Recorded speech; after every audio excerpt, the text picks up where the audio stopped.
Hello, and we are going to do a breakdown of Sete. I think that's how you pronounce it, or Sete track. Just going to get the right output. And I've listened to this track a couple times, and I really liked it. It's been a little while, so I kind of forgot it, and I like that because what I want to do is kind of just go fresh through the track rather than kind of having some big intro about like hook and lift maps. But yeah, let's just break down the track, starting with the intro. And when things pop up, I'll kind of just point them out. But just real quick, we are going to do kind of like the hook and lift map style, which is where we map out the hooks and we map out the lifts. So hooks obviously going to be like the vocal, any kind of sound design elements that just kind of stand out and grab the listener's attention. And then lifts are the sounds that the producer uses to manipulate the energy over time. So sometimes a producer might bring in like a ride, sometimes they might take out a ride and bring the energy down, but just those kinds of things that are brought into the track to kind of change the energy levels over time, because breakdowns like this and the hook and lift map that I'm going to build are all about understanding how the arrangement flows over time, how sounds come in and out, how hooks come in and out to grab the listener's attention, control their attention across time, and just create an exciting journey from start to finish. And so let's go ahead and listen. Let's let ourselves be surprised and excited, and we'll just kind of note when that kind of thing happens. That's the whole point of these maps. So starting with the intro, here we go.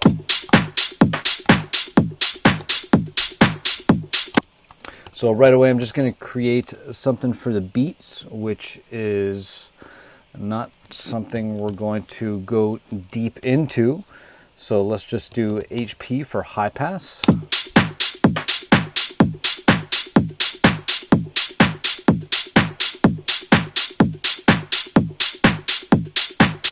But at this point, like super straightforward. There's like a little tiny skip right here, maybe one right here. Also, I really like that kind of 16th note, that little kind of percussion, low mid percussion. All right. All right, so now we get the full kick. I'm just going to write that down.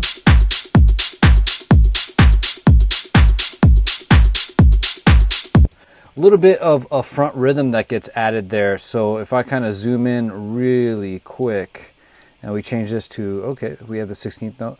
So you'll hear a little sound that just comes in right here. So this is the kick, this is the off beat where the hat is, but there's a little sound that comes in. So check this out. So boot, you can hear just the beats really. But when we listen here, imagine that you could hear the sound.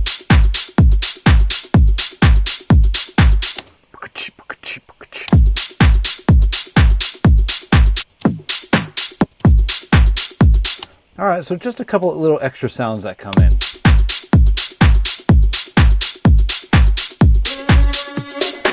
All right, that's what we want to take note of, the first little hook that we get. So I'm just going to call this Vox HMM for really quick. That might change, but I'm just going to make a little note of it like this, and here we go.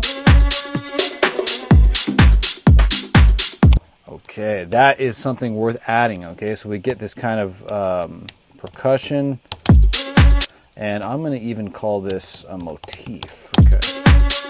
Now, a percussion motif, sorry I keep stopping and starting, but a motif is like this kind of hummable drum melody. It's kind of like the catchy part of a drum, of the drums, right? Obviously, with a bass line, for example, the bass line is what's going to give the groove a lot of its catchiness, because the bass line is the melodic component really of the low end. Even if it's really simple, it's what gives a lot of movement to the groove and the drums.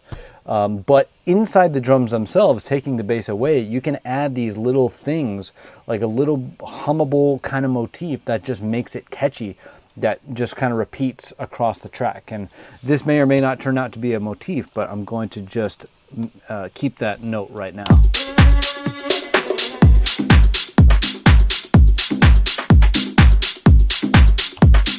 And I'm just going to label what it is. I suspect this percussion is anticipating or previewing what the bass line is going to do. So I'm just going to kind of map it out really quick. So boom, ba-dum, boom, ba-dum.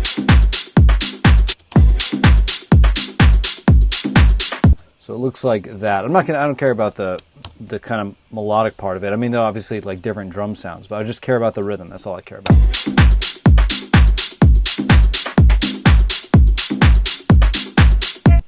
So one thing that's interesting, I'm going to duplicate this really quick. And I'm just going to lift this guy up really quick, the second one here. Not because of anything with pitch, but because this one is accented a little bit more. Watch this. So this one's going to be quiet, and this one's just a little bit loud, a little bit louder. And so we're getting this extremely subtle variation, but it's worth noting. So let's check it out. Watch this.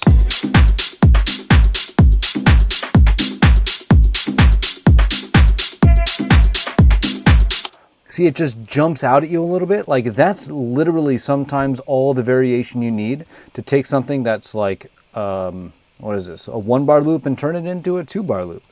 Okay, so what else we got? We have this little Vox delay thing. I'm not sure.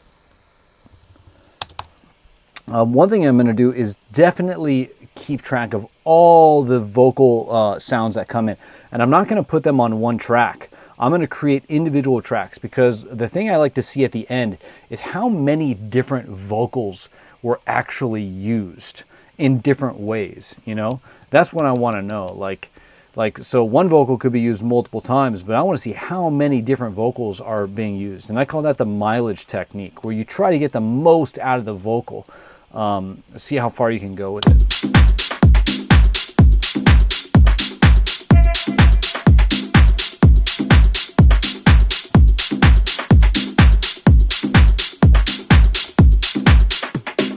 So that's kind of cool. So we are transitioning. This is a great transition down into a lower energy section, because we're going to get into an intro break here. But what's he doing? He's just filtering down the top end on the drum. So I'm going to create like an edit map here. And an edit map is where I could just kind of write these things down that happen.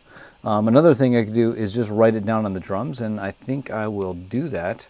But I want to get rid of this guy. Let's go like this, and we'll go like this. And then right around here at the end, it'll filter down. So filter down, okay? Also write that up here. All right, and there we go. Drums. So drums filter down as a transition into the intro break, okay?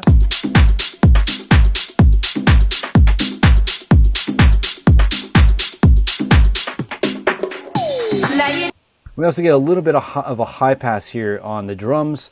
Again, just anticipating that drop into that lower state of energy.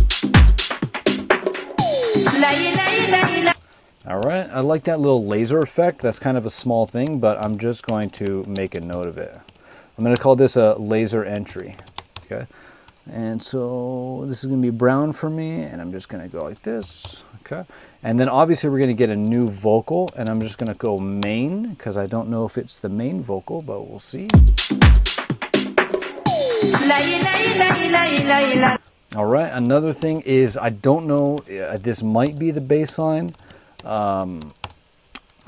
but it could also just be part of the original sample from that vocal that's just coming in here. But if it is, this is going to be high passed, and I like the sound of the bass line already. It's already kind of like, what's it called? Like live sounding, like there's some air around it.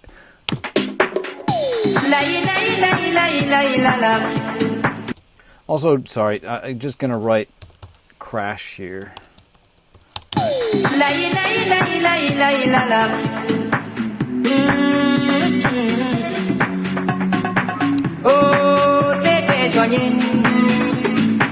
Okay, we definitely have a lot of things going on here. So let's combine these. These are going to filter up now. And let's see. Also, there is a guitar that comes in. And I'm just going to pause real quick. So I was totally convinced that I already did a breakdown of this, but I did not.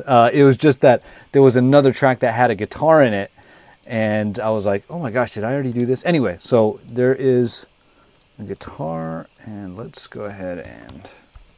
The track was We Don't Need, by the way. That has that other guitar in it.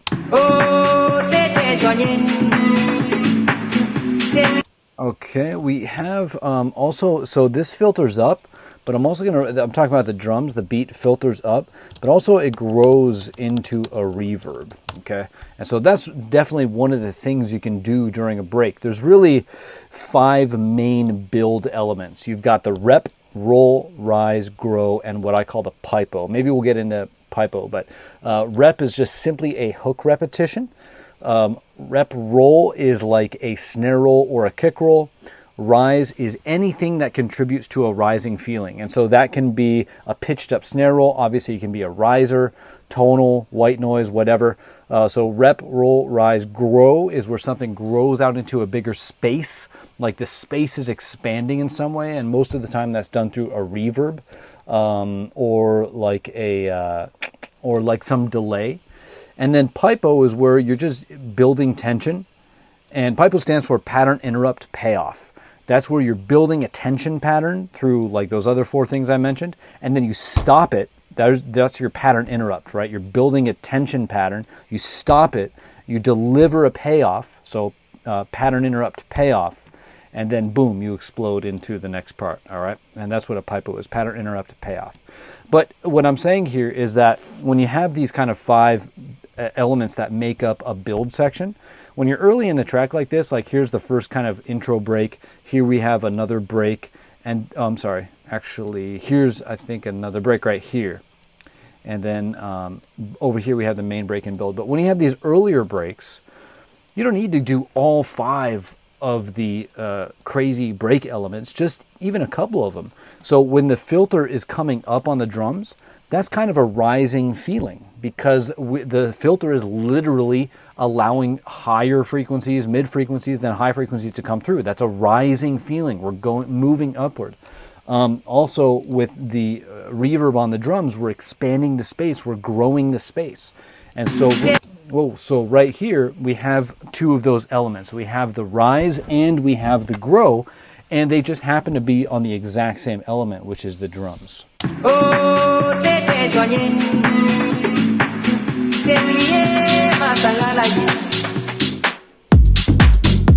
And so right here, this is a pattern interrupt where it just stops on this clap here, sample, and then, but there's no real payoff. I mean, that's just cool in and of itself, but we don't need a payoff.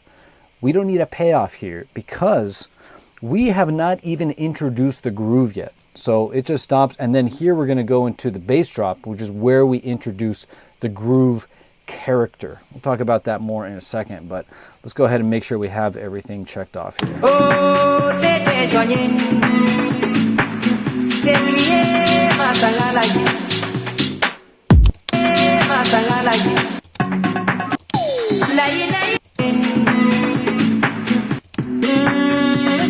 So the guitar is low passing up too, just going to make a note of that.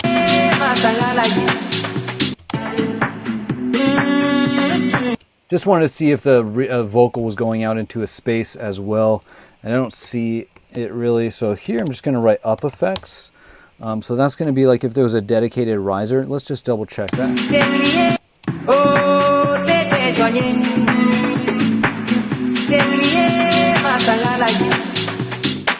You know what? I hear kind of a riser. Like it wouldn't hurt anyone to put that there's a riser there.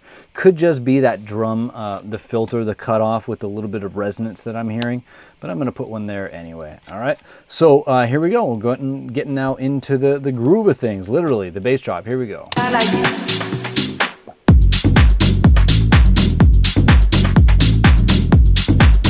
Okay, awesome. So that is really cool. That is a great groove. Love the sound of that.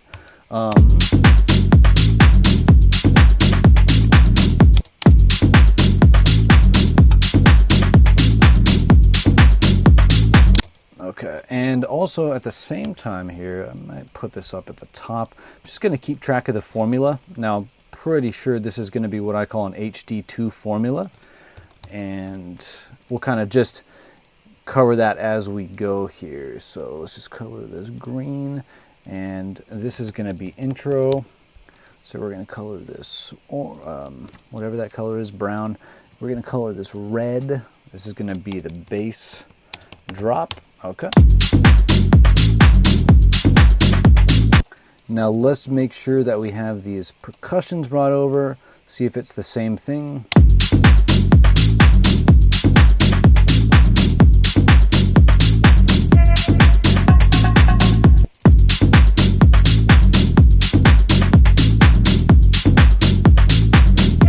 So it seems like this is a little bit different from before. I'm just going to make a note of that, just because like the reason why is the bass sound and this kind of percussion, and it could be different percussion, they're just so important for this track, for the vibe of the low end and the groove. I want to spend extra time looking at them to see how they kind of interact.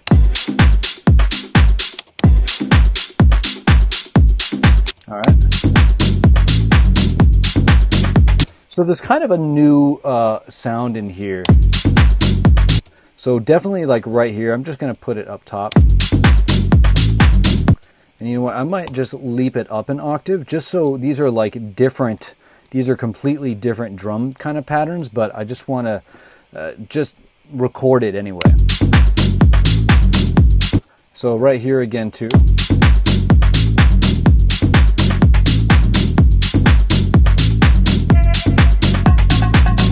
Okay, cool. So, you know, let's move on from that, but let's also now quickly look at the bass line here. So that's what the bass line does. So this is called the Tresillo rhythm. So this is so common in tech house, is just started off with a 3/16 note pattern like this. Sometimes you can have the bass line just keep doing that all day long, and it's awesome. But I think the bass line switches up a little bit here.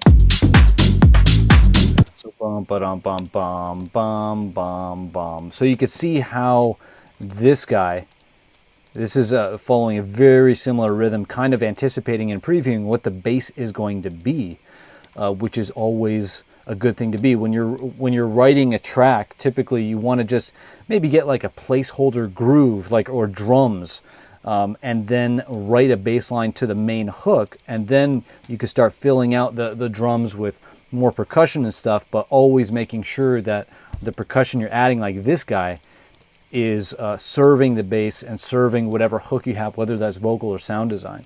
And so you can obviously see that this pattern right here is mimicking, and it's really a simplified version actually of what's going on in the bass. But let's go ahead. I'm going to do a little bit of a pitch movement in here. So this one goes up, and I don't care how high it goes up, I'm just moving it up. So this one goes down, bum, ba-dum, bum, bum, bum, bum, bum.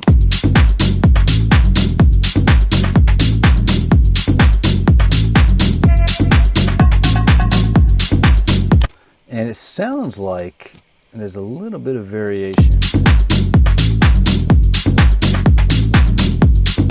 Okay, I'm going to do something really quick. I really want to get in, like, if I'm going to be nerdy about anything, I am curious to know what the bass line is doing. So I'm going to take a little piece of the intro right here, and I'm going to flip them around. So we're going to come over to plugins, utility, and I'm going to turn this guy around.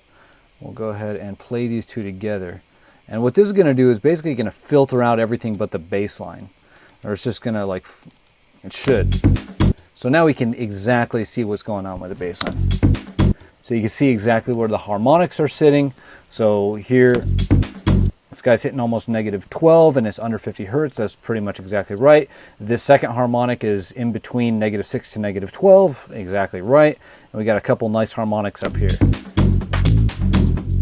So you can see that movement up and then down, but I'm curious if it goes back up on the second time around. Let's see. Oh, you can see that boom, bum, bum, bum. So it does change, okay? I wasn't just hearing things. So I'm going to come over here and we're going to duplicate this loop, and let's map it out. Boom, boom, boom, boom, boom. I think it goes like this. Boom, bum, bum, bum. Bum, bum, bum. It sounds like there's a kind of a semitone movement there. I could literally walk over and figure it out on the piano, but I just care more about the fact that there's a variation here than exactly what the notes are. And of course, I could just come over here and look at what the notes are. But again, I don't want to go that deep. I just care to know that there's a variation in the bass line. That's what I care about. Yeah, boom, boom, boom, boom. Yeah, so it does go a little bit higher. So, boom, a little bit higher, and then comes back down to that same note. So that's cool. All right, let's see if there's any other variation.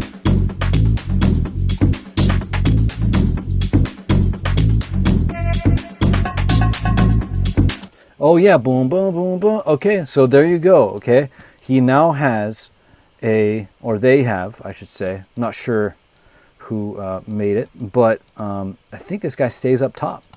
Boom, boom, boom, boom, boom, boom, boom, boom.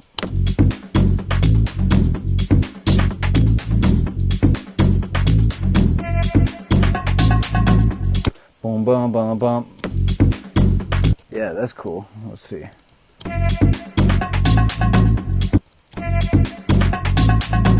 So it just stays on the same note. Boom, boom, boom, boom.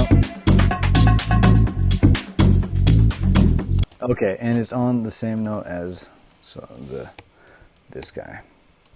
So, all right, cool. There we go. So we have a bass line where you could say we have an A phrase, then we have a B phrase, then we have the A phrase again, and then we have a C phrase. Okay, so that's cool. I love seeing that stuff. And let's keep on going. I wonder if that plays into how the vocal is going to be singing or whatever later on. I don't know. Maybe it's just there because they thought it was cool, but that's why we're going to keep listening to find out.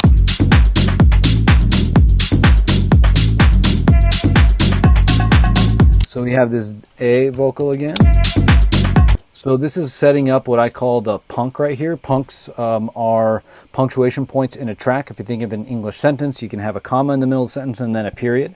And so even right there in that simple sentence, you have this hierarchy of grammar, right? The period is more dramatic, you could say, than the comma. So there's a little bit of hierarchy of drama.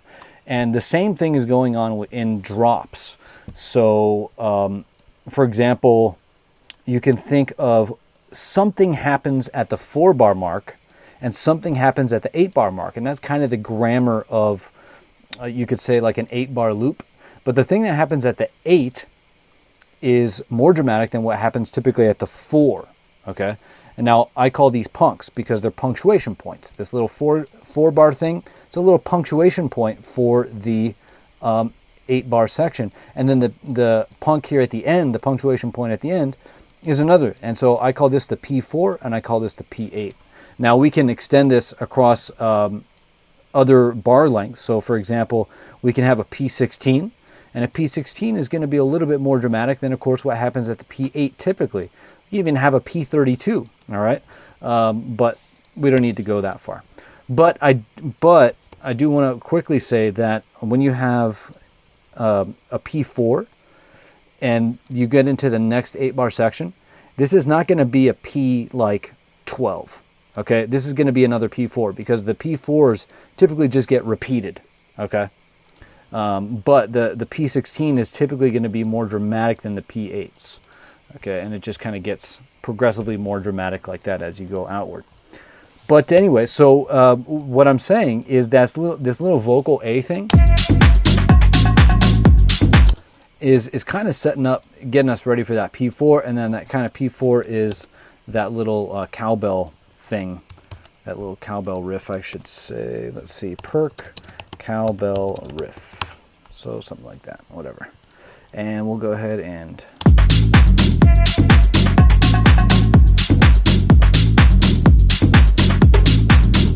Okay, we're getting a little bit of white noise here, so I'm going to put this up. Put this down here, and I'm just going to label, kind of like, let's call this bright noise because it's kind of bright. All right.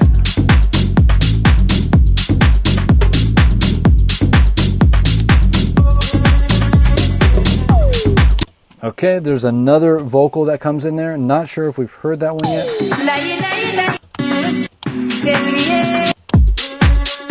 Okay, we have it back there. So let's move this over here. There we go.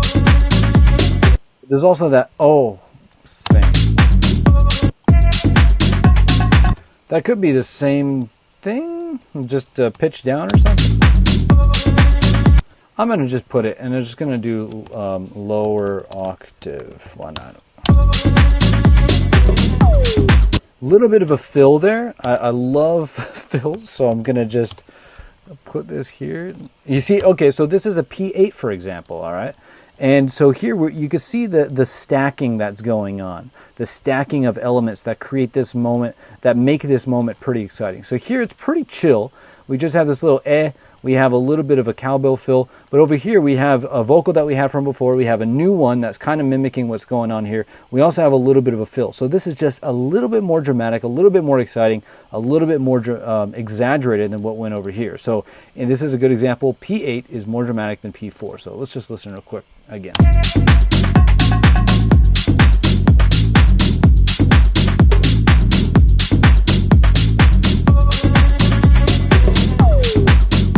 All right, cool. And so let's just move a lot of this over. I'm going to take these guys out. Not sure if they show up again, but the groove's going to keep going. And then we have that little laser thing that happens again that I really like. Just a really soft, pleasant sounding laser. It's not like, it's not piercing, you know, I just really like it.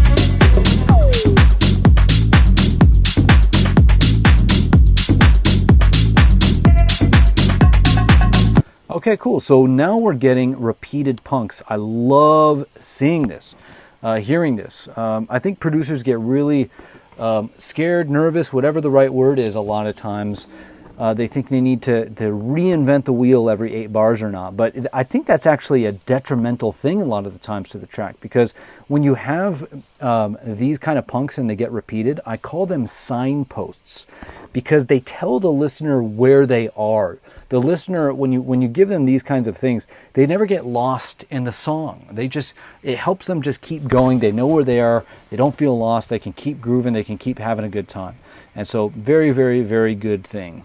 All right, but then I guarantee something new is going to happen over here. But this is a good example of another thing I meant. I called these signposts, but this is a good example of me saying that, you know, the P4 is usually just going to get repeated. This isn't a P12. Nothing new is happening here.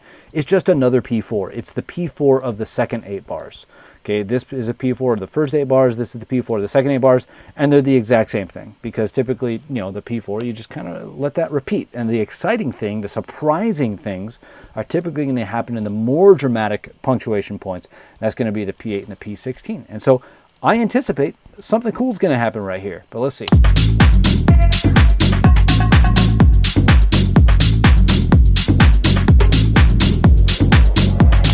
There you go. You can already feel the bigger drama that's happening, and that's what I mean by the hierarchy of drama in the grammar of a drop section, for example.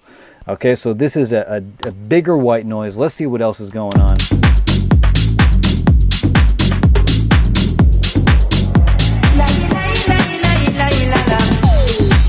Boom, that is explosive. You see that? That is way different than over here.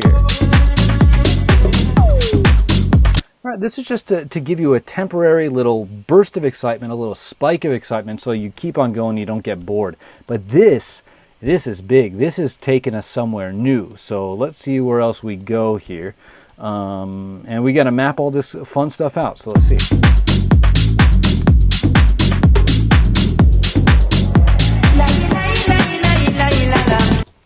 Okay, so I'm just going to call this the la vocal. Okay, so this is filtering up. So there's also like a reverse vocal.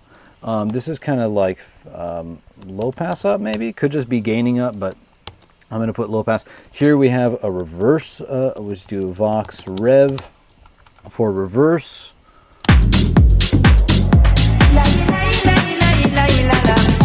And, you know, I don't know if it goes all the way in, but it's there, so.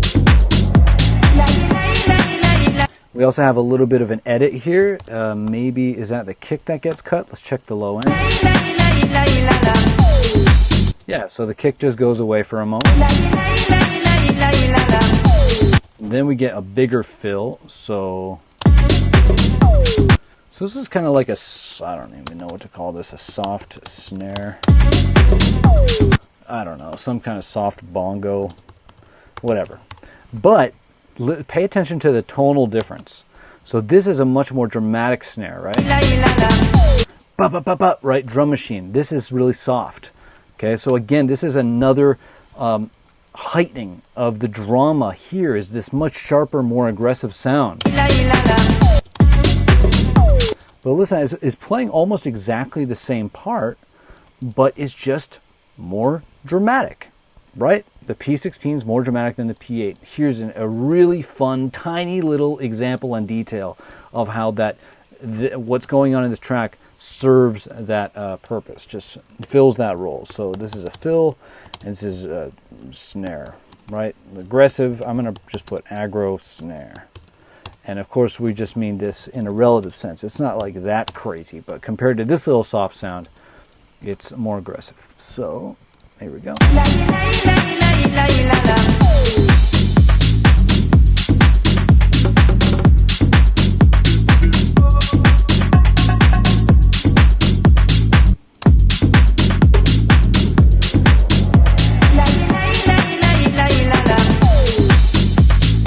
All right, we get that laser again. Was the laser in the beginning or here? Okay. And we have a, I might as well create like a crash track. FX crash. And there we go. What else has this happened? Over here? No, of course not. See, and now here's another thing. So this is just an entry into the next part of this bass drop here. And we get a crash, right? We're not getting a crash. We get this little laser thing. But no crash. Here we get the laser plus a crash. So again, just pointing out all the aspects of heightening the drama, right?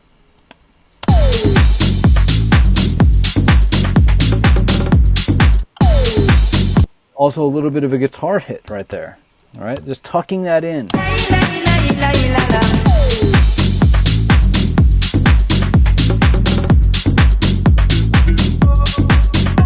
So there's a couple guitar things that happen in here. So we have a riff, and I'm also going to create a track for what I hear going on here, which is guitar.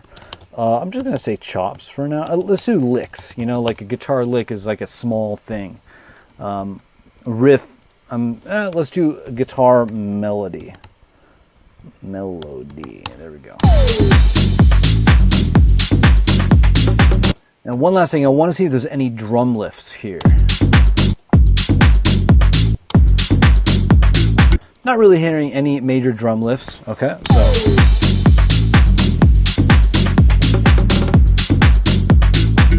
All right, but we kind of have like a down shifter kind of thing. You can hear that.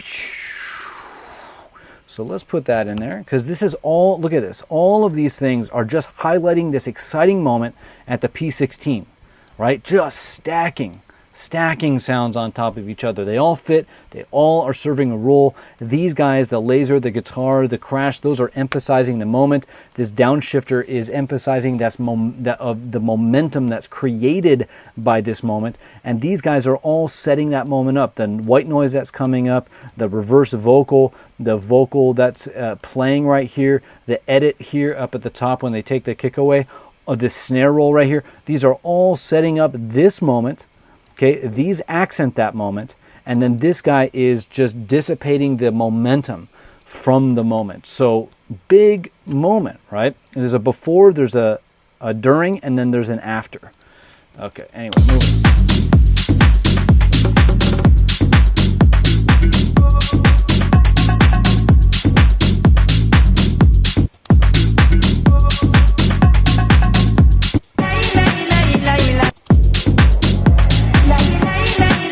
So I missed this lower O thing, but we get another one over here, but it's not the high one, it's the low one. That's interesting.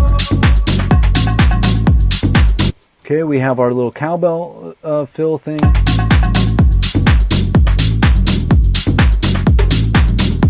Okay, we're getting the bright noise, so we're starting to repeat things back here, and we're just bringing them over here, so a duplication.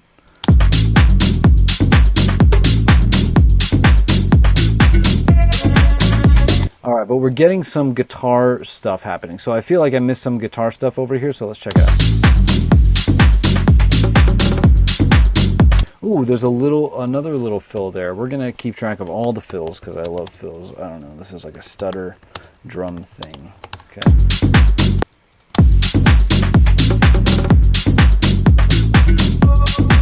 Okay, there we go. Okay. So right there, just gonna make this shorter. And another thing is, now what's going on is we're starting to fill the smaller punks. So before I was talking about the P4 and the P8, but there's also, you have the P2 and the P6, okay? And so that's what's happening here. And it's a very natural thing to do, because it's like, okay, well, we have this, what else can we do? Well, you have this space right here, and you have this space right here. So you could think of this as almost filling the gaps. But he starts out with the most important punks, which is the P4 and the P8. Now when we move into the second half of the bass drop here, where do we have space to kind of add more things? Well, the P2 and the P6. And so you can see here he's added a little stutter drum thing at the P2. And so P2, of course, because it's around the second bar. So here's the first bar, here's the second bar. So just right around here. And yeah, then there's this little guitar thing here. So I kind of put that in the P2 area, right? And then here's the P4, here's the P6 area, here's the P8 area.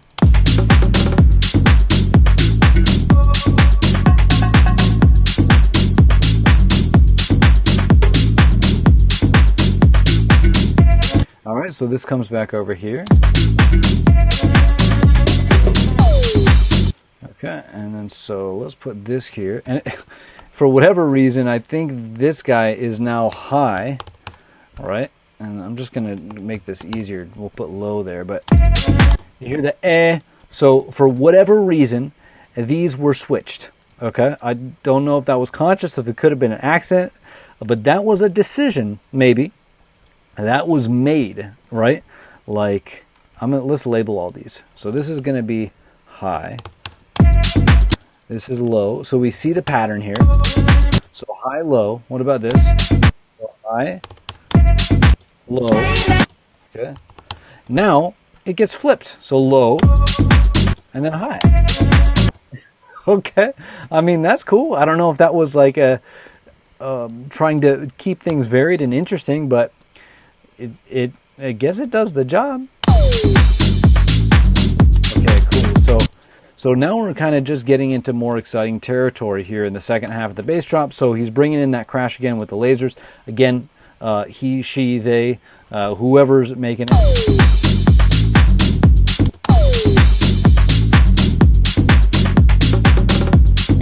Okay, stutter thing again. Okay, whatever this is, the you know, the guitar lick. And then we have the low one again. So again, just repeating.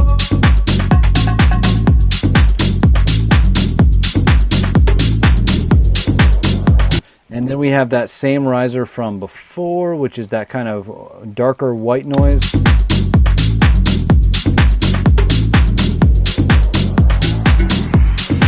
Oh, and then we have the guitar again right here. And then we have, you can hear the guitar, or the reverse. And so this is a reverse. And we also have a reverse crash, and then we have the normal crash. So we're going to put rev here. Also just write rev here for the consistency.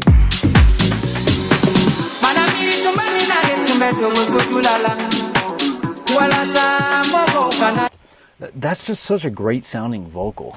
I don't know what it is, but it's a great sound. So yeah, we are way deep into this, and I can't believe we're just out of the bass drop. I really wanted this to be a quick one, but there's some cool things going on here. This is a great example for punks, so I might have to extract this one as an example for punks.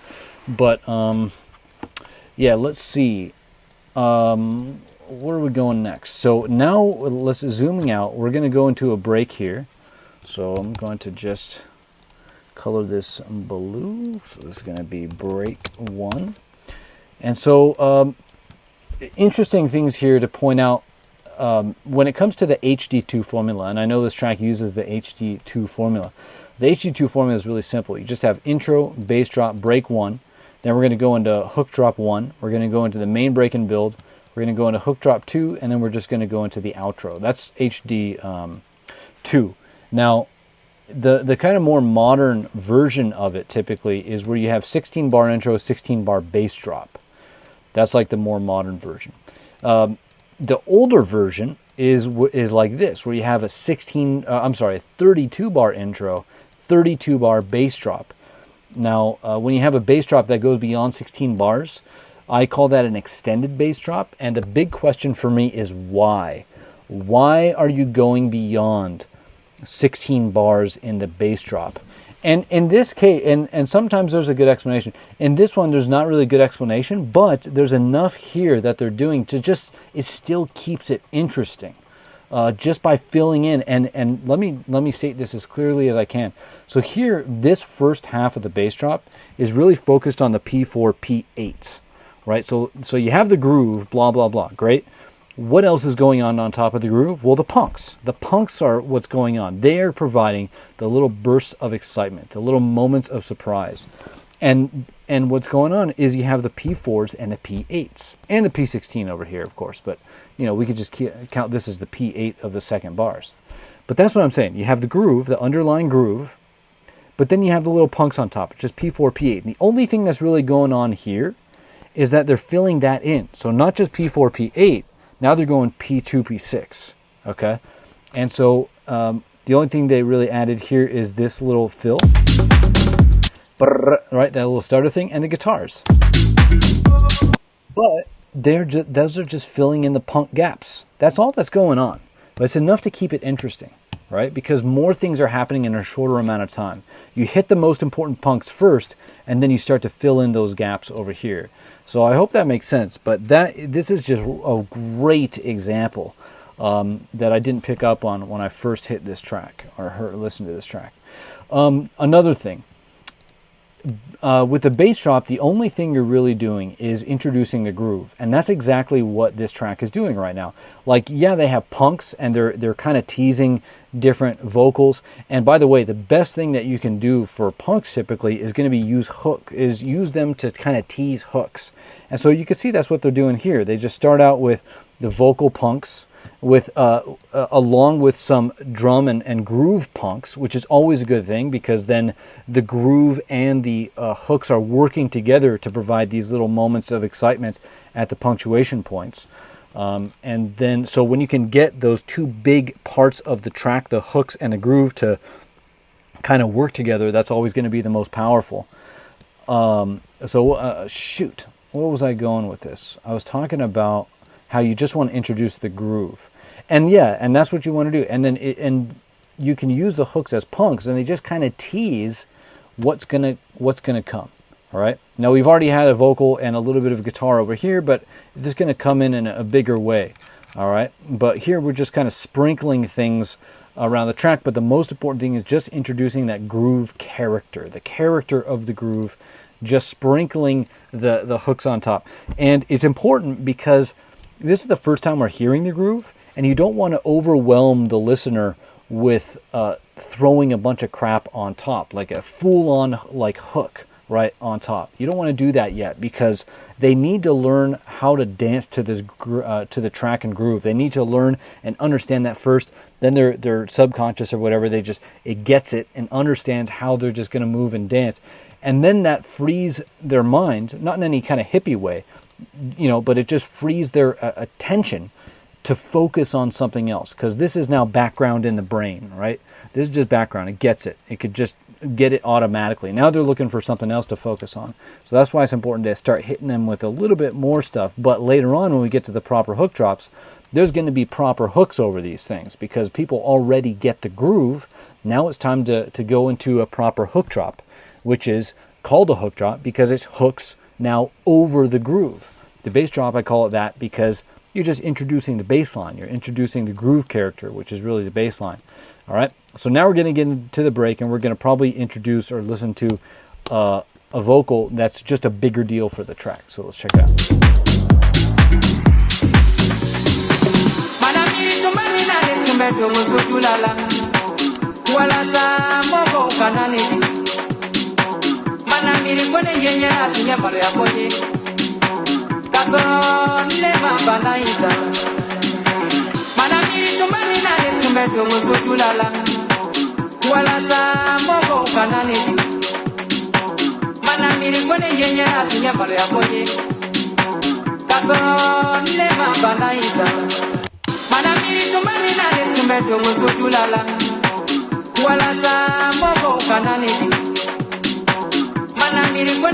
All right, cool. So three big things. We have that supporting guitar melody underneath the vocal, and then we just have a high pass. And so let's see what happens in the next part here. So a little bit of an up effect kind of here. I'm just going to drop that there.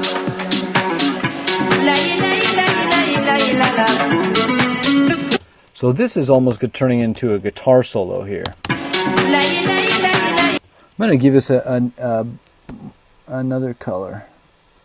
What's more dramatic than... Let's go with yellow.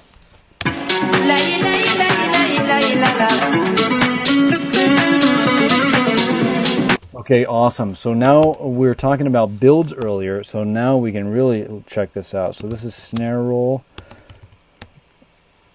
Snare roll. Oh no. There we go. Okay, let's do this. So we have a snare roll.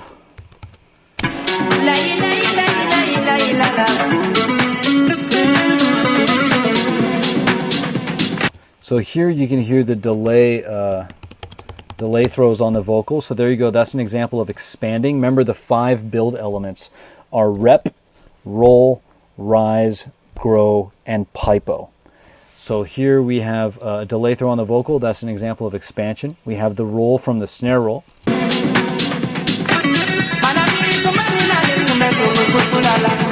Okay, the snare roll is also going out into a reverb. So I'm just going to write grow into verb. So expand. Okay.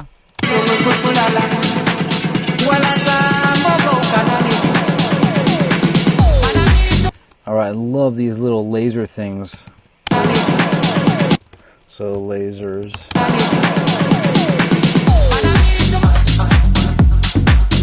Awesome. So I really like this because they're not doing all of them. So what do we have here? We have we don't have a repetition, a hook repetition.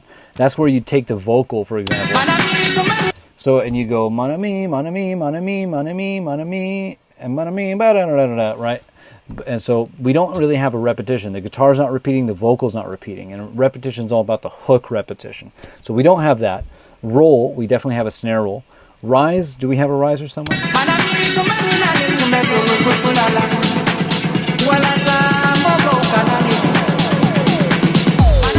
I mean, you count these little lasers as a riser, I guess, but we don't really have anything that I hear that's really just taking us from left to right here.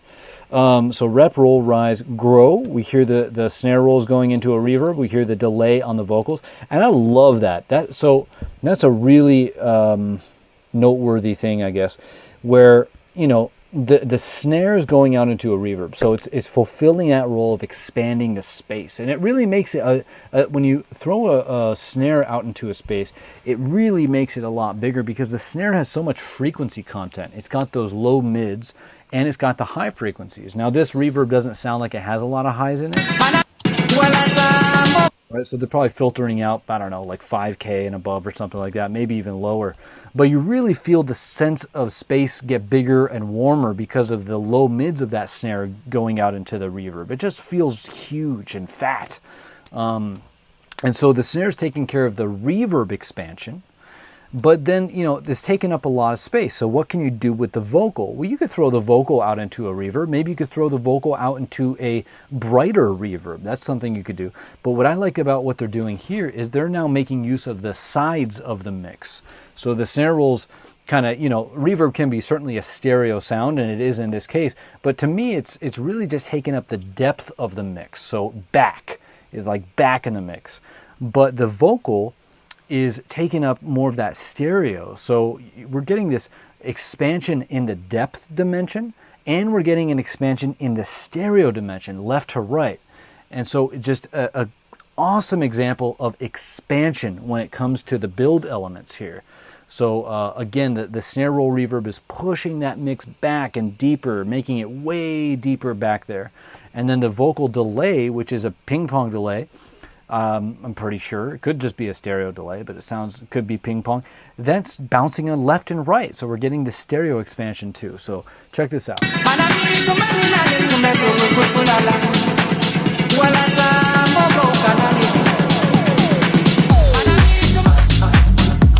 That's awesome. I love that. Okay, cool. So let's get that laser entry here. So we got that laser entry. We didn't have it into the bass drop here. Just going right into that groove. Okay, cool. So we walked through the rep, roll, rise, grow, or expand, and then pipo. In this case, we don't have a pipo. We don't have a pattern interrupt. We don't have a payoff. Instead, the tension just continues and just falls into the drop. And I personally love these examples where they don't have a pipo because I call them momentum drops or charging rhinos, because that's what it feels like. You know, like it just has so much energy, it just has to keep on going. Now, these are actually very, very rare. I can't think of another track off the top of my head that uses a momentum drop like this. Almost all the time you're going to hear some kind of pipo, whether it's big or small. But you know, I like seeing these. They're fun. But yeah, pretty uncommon, I would say.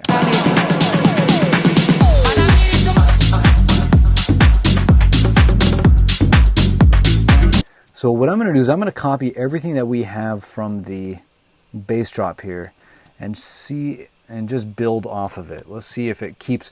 It's probably going to keep a lot of the punks because those are structural markers now. Like I said, they're signposts, right? And you don't want the listener to get lost. Confusion is the absolute worst emotion you can trigger in a track. I think it's even worse than boredom and disgust.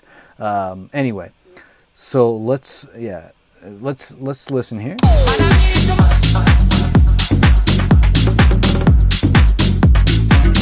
Ooh, okay, so we're front loading. Okay, front loading is where you start to take the good stuff and you just bring it to the front in the next section. So this is all that good stuff, right? So we have the stutter thing, we have the guitars.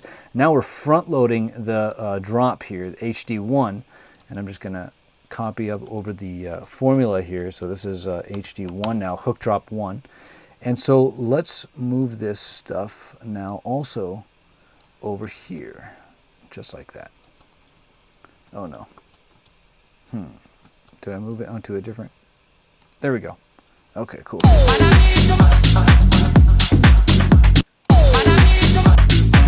Okay, so we have this little kind of vocal entry, and you know, this is, I'm gonna put this on its own kind of thing.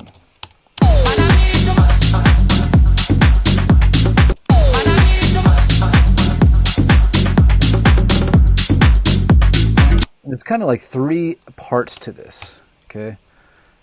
I'm just going to call this the phrase, the chop, and then the delay, okay?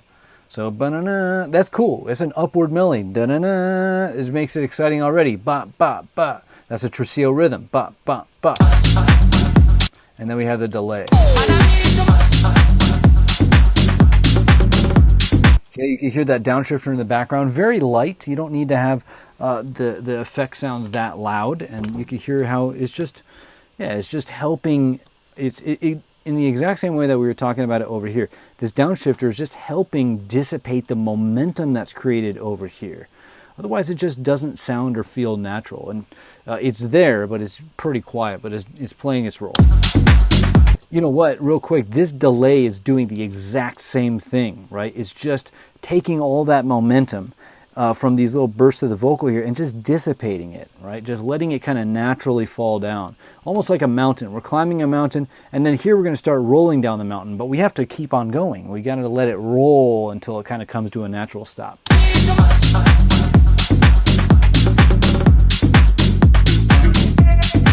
All right, so here we've gone back to the high-low. And there we have this. All right, now we have something new, and I'm going to put this on the guitar melody here. Maybe we'll put it here. Okay, look at this. Now we're getting a lot more exciting things happening here. But you can see they're all happening around the important moment. So this right here, these vocals that come in the entry, that's the entry, right? It comes in on the 1. And then here we are now emphasizing the P4 with this new guitar sound. Okay, so da-da-da-da, and then we're getting a laser that also hits on the P4 actually, literally. Okay, we're getting this vocal here to accent even more around the P4, so you can see just the stacking of elements around the punctuation points. Now, a lot of times producers are asking about ear candy. The reason I'm not a big fan of the term ear candy is because it sounds random. But when you understand what's going on, like punks, for example, you understand this is not random. They're just stacking around these important structural moments. The P4 in this case, and then I suppose it's going to get even more dramatic here as we get to the 8th. For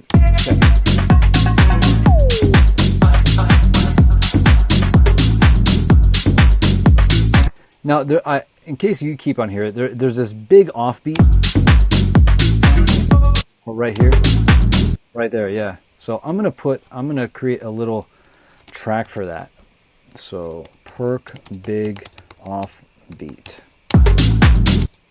Is it? It might not be in the offbeat actually. Yeah, it's right here. So it's not on the offbeat. So I'm just gonna put big hit. So it's just on that 16th note. So is that going over here too? Okay, I thought so. So it's just on this guy. And I noticed it in the bass drop too. Wasn't sure if it was worth mentioning it, but let's see. Yeah, see that? Whoops. So just look right here. Okay, so that doesn't happen in the beginning. So I want to bring it to your attention just because, actually, let's play it from here. So it doesn't happen in the first half of the 8-bar section. It happens in the second 4 bars. So that's just a way to keep, again, just vary things up a little bit. And it plays across. Let's just double check.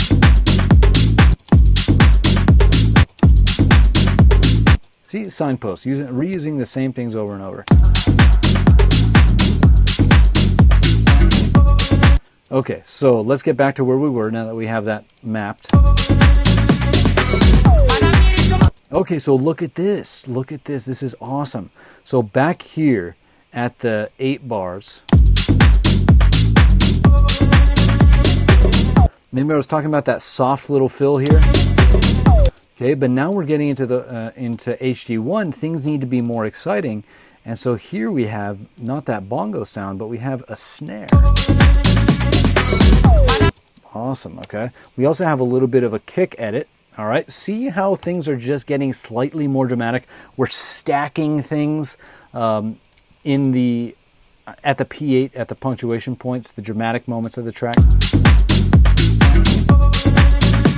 So here we have the low A, we have the we have the guitar, we have the snare roll, we have the edit, just making sure we have everything. Ooh, and we have that guitar thing again. So it's kind of like a down thing. And I'm going to make this even shorter because that's kind of what it is, just a short little thing. So this is cool. Let me point something out to you. So in the beginning of the drop, the vocal entry, listen to the vocal, right? Which direction is that melody going? Da-da-da. Listen to that again. Okay, you hear that? I don't hear a guitar here. I'm just going to delete it. So this is going up at the beginning. Listen to what this guy's doing at the end of the 4 bar. Ba-na-na-na. Again here at the 8. Man-na-na-na. Oh, wow. I didn't even catch that. Did you catch that? This is now low. This is now high. Look at that little tiny variation. So, man, I'm getting a lot out of this. This is definitely going to be a reference for me in terms of like ear candy. This is just some genius stuff. So what I was pointing out, though, is that, you know, at the entry, when you want to make something excited, you go up in the melody. Ba-na-na, the melody. And then here, as we kind of are going down into the next section, the next 8-bar section, we're coming down with the guitar. I think that's just a cool thing. And then we get that contrast with the vocal again. So we go down and then we go up in the melodies, right? We're talking about like the melodies here. So down, up. So we have the laser. We do not have a crash.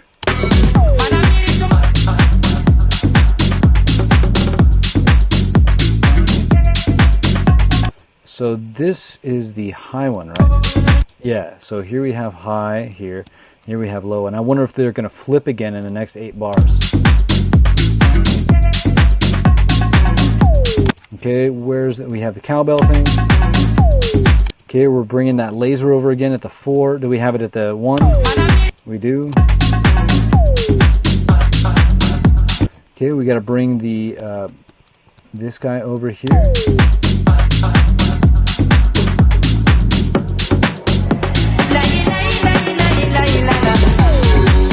So we have this again. Okay, but in this case, check this out. Again, these are such small details, but this is why this is just awesome. Over here. So what's happening on this one that's not happening over here?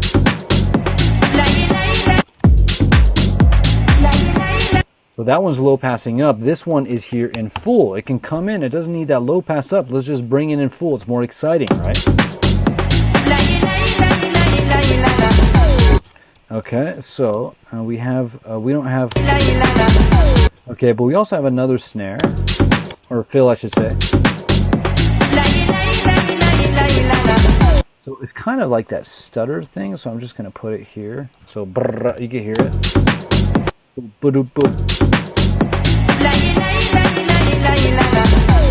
All right, let's go through everything one at a time here. I want to make sure I'm getting. So here we have either a high pass or a kick cut on the lows. On the kick, let's see. Okay, so just a kick cut. So we'll do kick cut. Okay. So what do we have? We have a kick cut. We have the white noise. We have the reverse guitar here. We have the vocal reverse, and that goes into the Lai thing, whatever, and I'm just going to delete that. See, so this is a rev. And we have the low thing. We have the snares.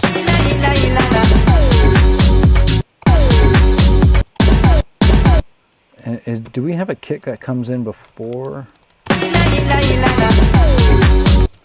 I can't tell. So it looks like there's a kick there too. Yeah, bump, bump, bump. So we have a kick that kind of anticipates. That's really cool. I won't make a note of that. But I will do this. I will do. You know what? I can do them over here like this. J. Okay, there we go. So we're gonna do double kicks. Okay, so boom, boom, boom, boom. Okay, awesome. So you can see how exciting this moment is, right? Just stacking the moments. That might become a new little term for me. Stacking the moments. I'm gonna write that down really quickly. All right.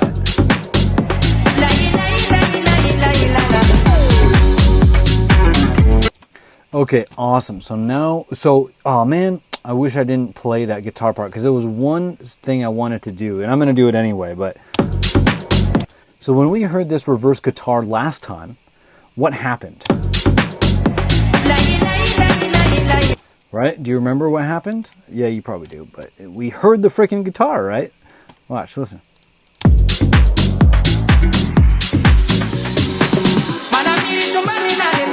Boom, right? We got into the car. And so this is, again, is like, yeah, obviously reversing the guitar into itself is a way to introduce the guitar. But what I want to point out is these are just ways to tell the listener what's coming, right? They probably wouldn't even hear that. but it tells them. They know it subconsciously. It tells them because they're primed now to kind of learn what to expect. And when you can build that into your music, foreshadowing, previewing, priming, all that kind of stuff, it makes the whole track, I shouldn't say it like that, it makes the track feel more familiar, even on the first listen. Because the more that you can make someone feel comfortable listening to your track by using these little tricks, the better they're going to like it, the more open they're going to like it, right? We like people that we know, and we tend to distrust people that we don't.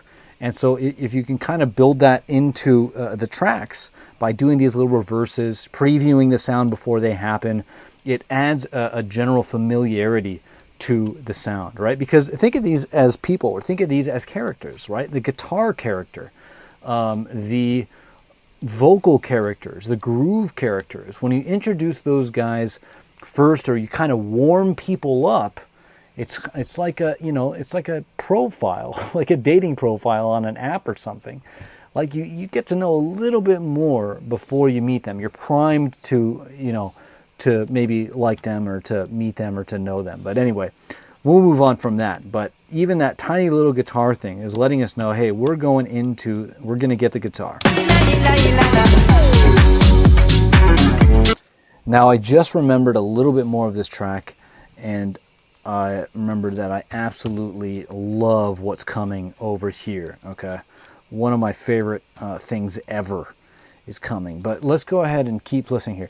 What we need to do now is before we listen here, I want you to think, okay? So here we have all these sounds. What are these sounds doing? These sounds are trying to keep the listener's attention. They're trying to give these little bursts of excitement at the important moments of the track, the punks in particular. Now what's going on? Now we are going into a new section, and this guitar is now taking over. So the question should be this: what's going to happen to all these sounds? My anticipation is that there's not going to be as many. I still think that the producer is going to highlight the punks because the listener is expecting that to happen. Those structural moments need to be emphasized. That's what the punks do. But now the listener's attention is going to be latched onto this guitar riff. So these things aren't as needed anymore. So my guess is they're not going to be there, especially these guitar licks, right? Why do we need these guitar licks when we have the main melody coming in? And so let's pay attention to what gets taken away and what stays. And I'm guessing that, like I said, a lot of this stuff's going to get taken away, but the punks, the emphasizing of the punks, however they do it, that's going to remain, okay? Those are the most important things. Here we go. I'm not even paying attention. Here we go. Let's listen. So let's listen. Here's the entry. So we have the laser and the crash. Obviously, we don't have this little guitar thing. I also just want to check.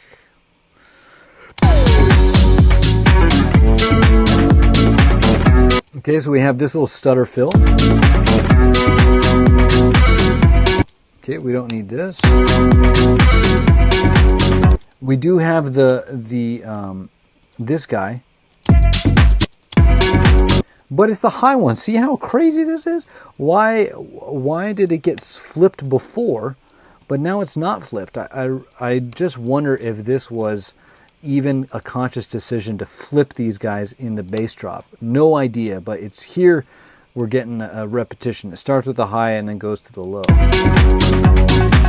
Okay, so we're still getting a lot of the original punks that we got from over here. They're carrying on over here. So these were, remember, those signposts that were being set up. Then we started to bring in the filler to kind of keep things more interesting. Then we front-loaded all that filler stuff over here to make sure that we're still keeping things interesting.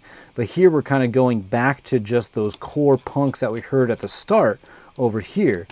And yeah, and then we just have this massive guitar on top, okay? So.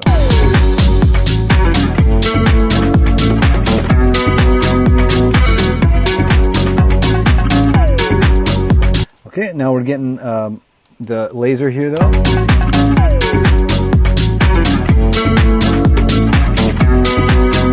Okay, we got that big perk right there. You hear that?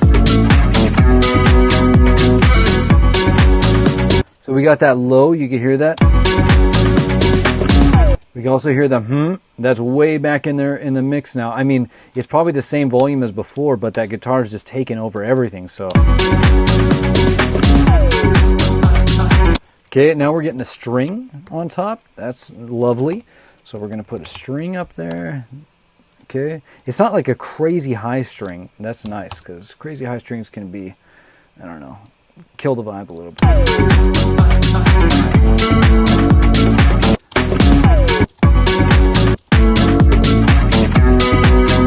So the string actually gains up right around here. Okay, so it doesn't come in abruptly. Okay, here we have the aggro snare. Sounds like we have a little bit of an edit here too. Looks like that we got a kick cut. So we'll just go like this, kick cut. So just repeating a lot of the same things that we heard before. Ooh, look at that. Now we're getting that So let's bring this over here. So check this out. I don't think that happened over here. So this is where the would be. And okay, this is really smart, and I want to just emphasize this to you. This guy is the new character, is the new kid on the block. This is the guy that the listener needs to focus on, okay? If you had these guys, these vocals coming in right here, that would be way too much for the listener to pay attention to. Chaos. It's like, what do I pay attention to? But but at this point, the listener has heard the guitar over the drop after 8 bars. They kind of get it. All these things, they kind of get it. So when they come over here now, the producer throws this extra little flourish on top from before, right? So check it out.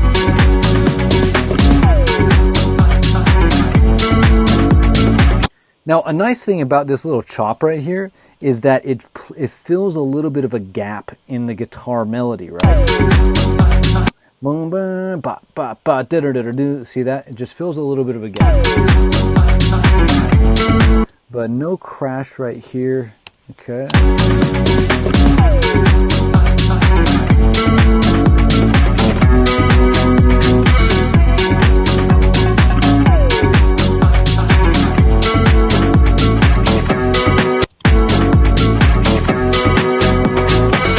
Awesome. So here we're getting a repetition of an effect that happened before, which is the filtering down of the drums, right? Remember I was talking about familiarity? So now we're in the meat of the song, and where he's using a same trick. I love that, okay? So, and then right over here too. And again, I'm sorry if I keep saying he.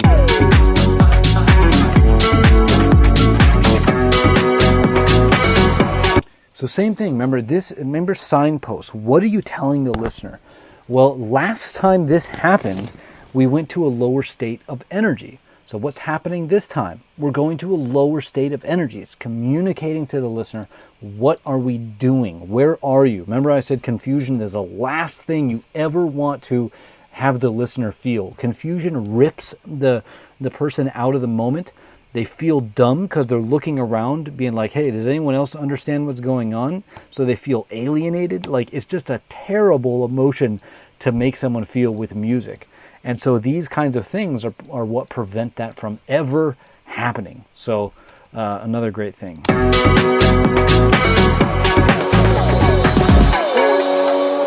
All right, so okay, let's see what we got over here. So I think this is kind of like a reverse here. So we have this chop come over here. That's cool. So this happens at the 4. I don't think that happened over here. Oh yeah, it did happen here. Okay, so it was happening at the 4 as well. So.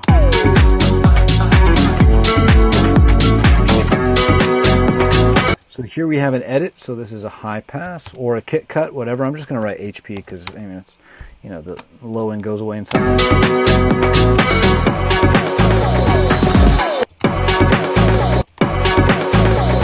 So here we kind of have these laser ups. So we're going to do, edit or laser up. So kind of like, I think that might be the same effect that was happening here.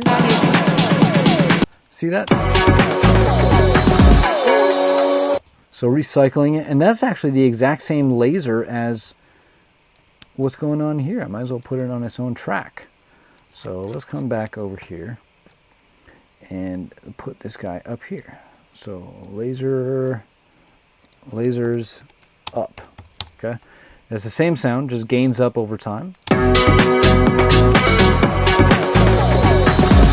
So here we have a reverse crash. Okay, good.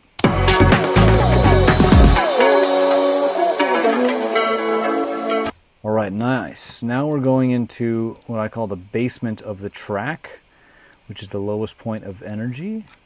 So let's come over here. We're going to bring the guitar over. We have a crash. Let's bring this in. We have the laser. We're going to have a new vocal here, I think.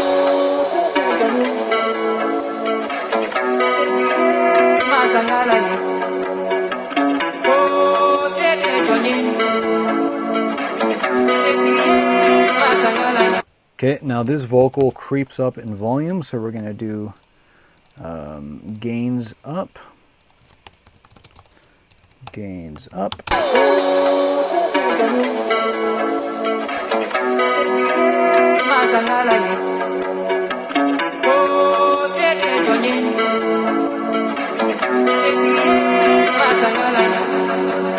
Okay, nice little delay throw here at the end.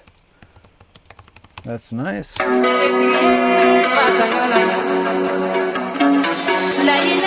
Okay, a little bit of a crash. So,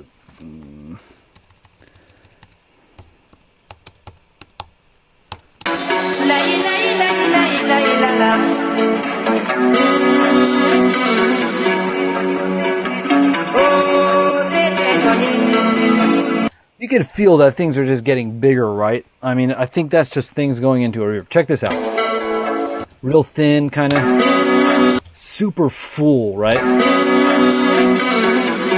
Maybe there's a little bit of high pass action on the guitar.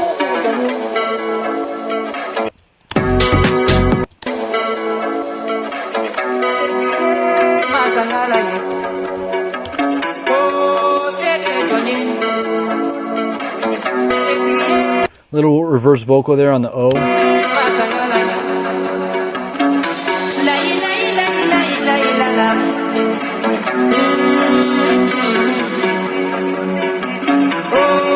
Yeah, listen to the guitar here compared to here. Just so much fuller, like way fuller, right?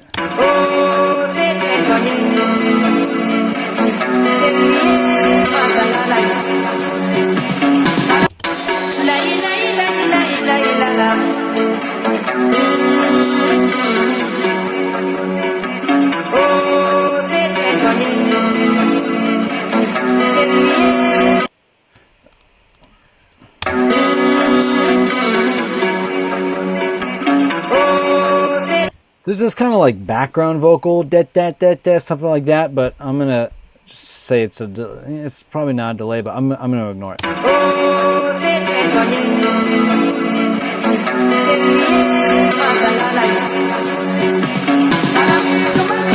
All right, so here we go. We got a nice snare roll that starts here. Oh, you know what? Okay, this just reminded me. I wanted to go back to HD1. Okay, so we're actually now getting into the main break and build, so MBB of the HD2 formula. But here at HD1, what I wanted to do is just talk about AB sections. Okay, and AB sections are exactly what it sounds like. You can divide pretty much most tracks up, like the drop section, into an A, and we're just going to call this punks, and we're going to and a B section. Okay, and so this is going to be guitar, and there's always a very simple way that you can do it. Okay, so punks, so we'll do punks. P4 P8 is going to you know what, let's write it like this: 2 P4 8, and this is going to be P2, 4, oh my gosh, 6, 8, okay? Just more punks, right? So, and we got to go like this. So, like, when you look at, like, when you start way up here at the formula level, okay, so this is the HD2 formula. We're just mapping it out. And then here we have, like, the AB, okay? Now, you can also apply AB formulas to breaks and builds, okay? So, typically, it's going to be just like a proper break section where, like, you're just kind of chilling. And then it's going to be the section where you build tension, all right? So that's usually really simple, right? Break, and then B is going to be build, where you start to use those 5 build elements that I was telling you about earlier, okay? And yeah, but the thing is, try to, as simply as you possibly can, define what the A section is and what the B section is. And if you can do that in your music, then your music becomes instantly clearer and more, instantly clear for the listener. And again, I was telling you that the confusion is poison for tracks. And so if you can't do this, then, you know, you might want to kind of rethink the arrangement a little bit, because you want things to be very clear. You want the story to be very clear. And so, you know, one thing that's kind of cool here is I have this little term that I like to use called book ending. And I don't hear that much in tracks, and it's just coming up right now off the top of my head. Think about this, though. So here we start in the A section with the P4 and the P8, right? This is what in the bass drop here, when we just start to introduce the groove in the bass line, the A section is really defined by just the P4 and the P8 punks that get introduced, okay? Then we get into the B section, and then we just fill those gaps. So we have the P4 and then we have the P8, but we also now have the P2 and the P6, okay? But then when we get over here to HD1, we're really just bringing this B section over. And so we just kind of get these bookends, right? Where this is just kind of, HD1 is picking up basically where the bass drop left off. It's kind of the same thing. I basically copy them over. There's a little bit of elevations or lifts. So here we have like this little guitar sound here. We also have these vocals that came in that didn't come in before. So we do have a little bit of an elevation, but we're still kind of pretty much picking up where we left off. Okay, and so in other words, and then finally we have this the guitar that comes in. So if we just look at the drops themselves and we break them down into these 4 sections, so the BDA, so bass drop A, BDB, bass drop B, HD1A, HD1B, okay, those 4 sections, we can see how there's this extremely natural development in the tracks. So here we could do punks, but I want to kind of connect this back to the other guys, which is P2, 4, 6, 8, okay? Plus some other ones, plus some like the vocal entries, and then those extra guitar licks and stuff. But that's the point I wanted to make, is like, well, those are the 2 points I wanted to make. Number 1 is that we can divide anything up into A and B sections, and you should really try to make them as clearly defined as possible, right? And so just to walk through it again, we have the A section here is just the P4 and the P8. Here, the P2, 4, 6, 8. Here we pick up on the 2, 4, 6, 8, plus some other things, the vocal entries, plus a little bit of other guitar stuff, and the lasers get played every 4 bars pretty much. And then B, we come in and we add in that massive guitar. So that's the first point, is just dividing things up into clear A, B with a very clear and simple sectional identity, okay? The second point I wanted to make is look at the very natural development so far across these 4 sections, okay? And so, yeah, just wanted to make that higher level point. And the reason why I even brought that up is because in the main break and build, we've just ran through the A section. Now we're going into the B section, okay? And so the A section is just chill, right? It's just, you know, guitar, and it's almost like an indie singer-songwriter thing. It's just basically vocals over guitar, you know? You know, it's like, and then here we're getting, and then this is just going to be the build. All right. And then what we'll see is probably see those standard build elements. I don't know if we're going to have a pipo here. It looks like we might. But it also looks like this main break and build is 24 bars. Okay.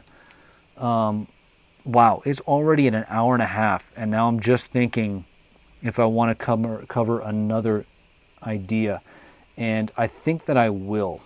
And so I'm going to go ahead and preempt this and just write CLT here for CLT stories, and we'll color this yellow. All right, so CLT stories we'll get to, because when I see a 24 bar section, that immediately makes me think, is it telling a CLT story? Okay. And yeah, we'll look at that in just a second. And then we'll connect the CLT stories back to these other things. But kind of like this video, because we're kind of progressively building up to these different ideas. Okay. Yeah, let's keep going. Here we go. So let's get into the build. We'll finish the build, get all those elements, and then we'll retroactively look at the... retrospectively or retroactively? Retrospectively? Whatever. We'll just go back and look. Okay, here we go.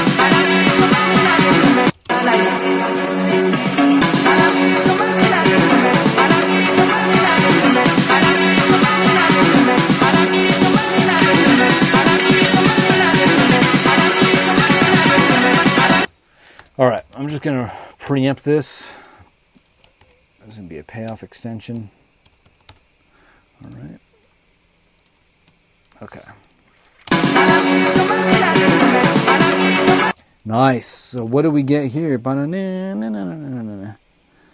Oh man, I wish I had kept better organization of these vocals, but let's just do this, okay? I'm just going to do Vox MBB rep, right? Remember how I was talking about how one of the things, elements of a build section of a proper build is a hook rep? Well, here it is, okay? This is the Vox rep, okay?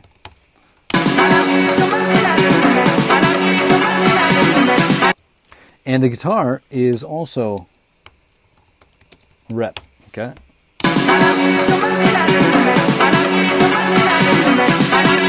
And you can see they're both repping over the same length, which is 1 bar, okay?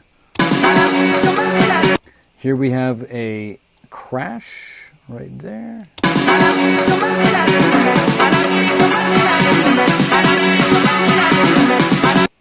There's also the guitar solo that's being played underneath that. I don't know. That's crazy. I mean, that they put that in there and they have the room for it. But so let's do guitar MBB solo. I mean, it's very quiet, but you can hear it in there. So.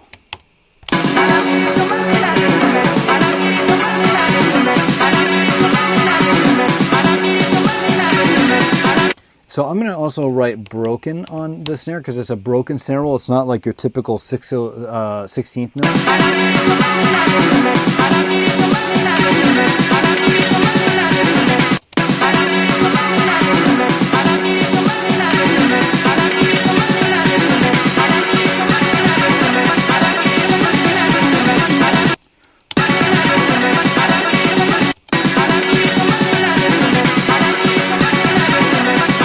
So right here on the guitar solo, this is also repeating now. Hear that?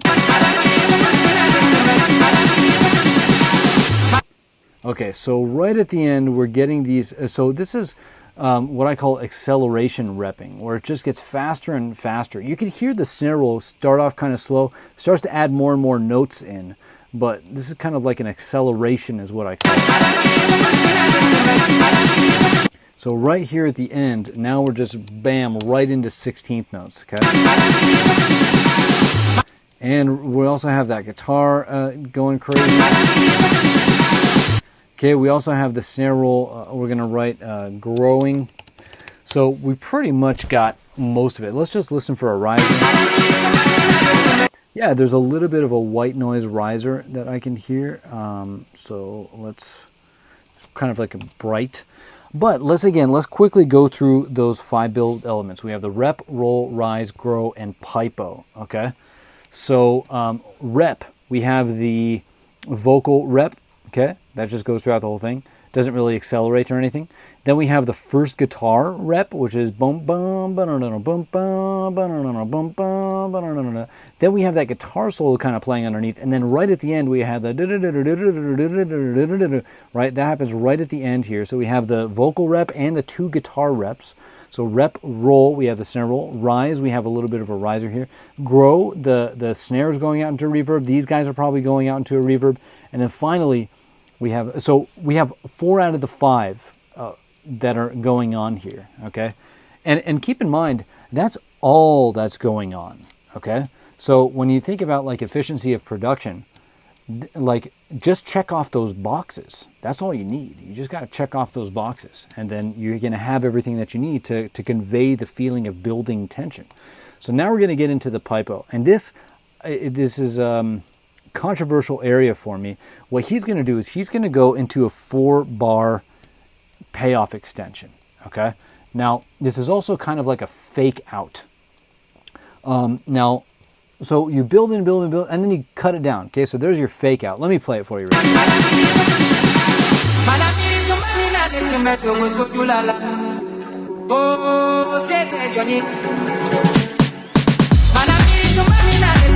So really cool. It just goes down and then up again, and it's cool.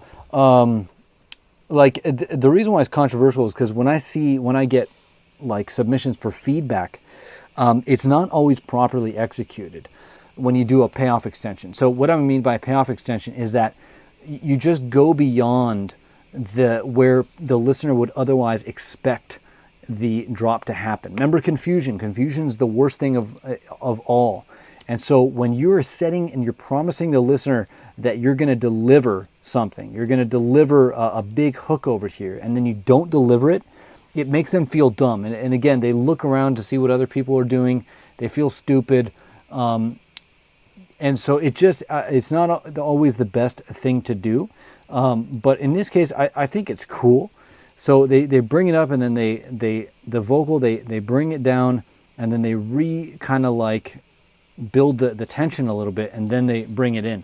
So yeah, you have to let me know what you think. I mean, I get it. I think it's cool from an intellectual point of view.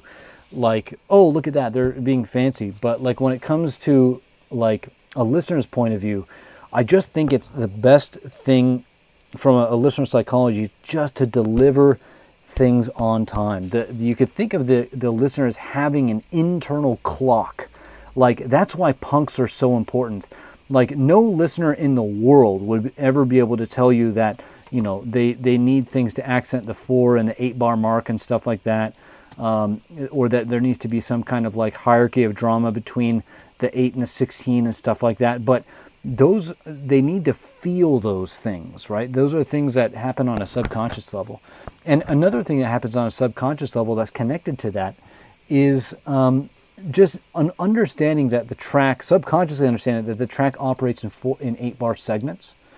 And so if you don't deliver it on time, then the body or the subconscious knows something isn't right. Now, that could be cool. That could be cool because it forces them to kind of pay attention for a second. And that's what I like about this execution of it is, you know, they're getting a vocal that they've kind of already heard. It kind of chills out for a second, but then it rebuilds the tension. And so this works. I think it works. I mean, obviously it works. It's not for me to say whether it works or not. It clearly works. This is a big track right now, number 2 for a long time. And so it definitely works. And so I'm personally trying to figure it out for myself because I really like when things just get delivered on time, right? Just like an Amazon package. But here we get this fake out, like, oh no, we're going to actually deliver your package late. And then, oh yes, it's coming, you know. But I don't know if there's something satisfying about this dip and then bringing it back up the way that they did. And I haven't completely unlocked what it is I like about it. But I just wanted to make the larger point that the safest thing to do, which is still super exciting, super surprising, is to build the tension and then deliver the drop on time. That's going to be the most satisfying experience for the listener. But yeah, so I just wanted to make that point. And in this track, they're deviating from that a little bit, but I still find it satisfying. So anyway, let's keep on going. Let's see what's in this payoff extension, and then we'll, of course, finish the track out.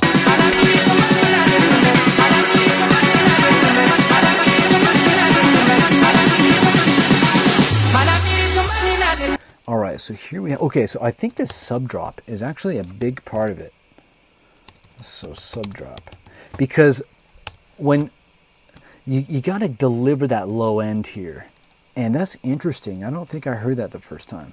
So something that a lot of producers make a mistake about is they'll do what I call false starts, where they'll kind of like do a big build-up, and then right at the start they'll kind of like not bring in the full amount. You know, John Summit does this a lot, Chris Lake does this a lot, and they both do it really well. But when I get feedback submissions sometimes, this isn't properly executed. The number one thing you absolutely have to deliver when the drop comes in is the low end. You have to deliver the low end. And so here, the fact that they're delivering a sub drop right here might be one of the reasons why it's satisfying. Like if it just built and built and built and then nothing happened, then that would be really unsatisfying. But the fact that they bring in the low end, so we get that boost in the low end. Check this out in the spectrum analyzer, okay? So we get that hit. We get the hit in the chest with the lows. See, so check this out. This is exactly right, right? Things below 100 hertz are pretty much filtered. Boom, and then we get hit right there. Look at that. So right here around 110, we're at negative 30, and all of a sudden it jumps up to around negative 10 or okay, that's just, you're getting smacked in the chest with that low end there. It's not that low, it's not like 50 hertz low, but I think it's enough for me to make this feel satisfying, because like we just get that low end punch, but the sub drop brings us down. Like it literally tells us what emotion to feel. We are chilling out. We are settling down in energy. And so that is ultimately the element that brings this energy down to the very bottom, and then something else brings it up. And so I think what works about this for me is the fact that we have these explicit these sounds that explicitly communicate the emotion.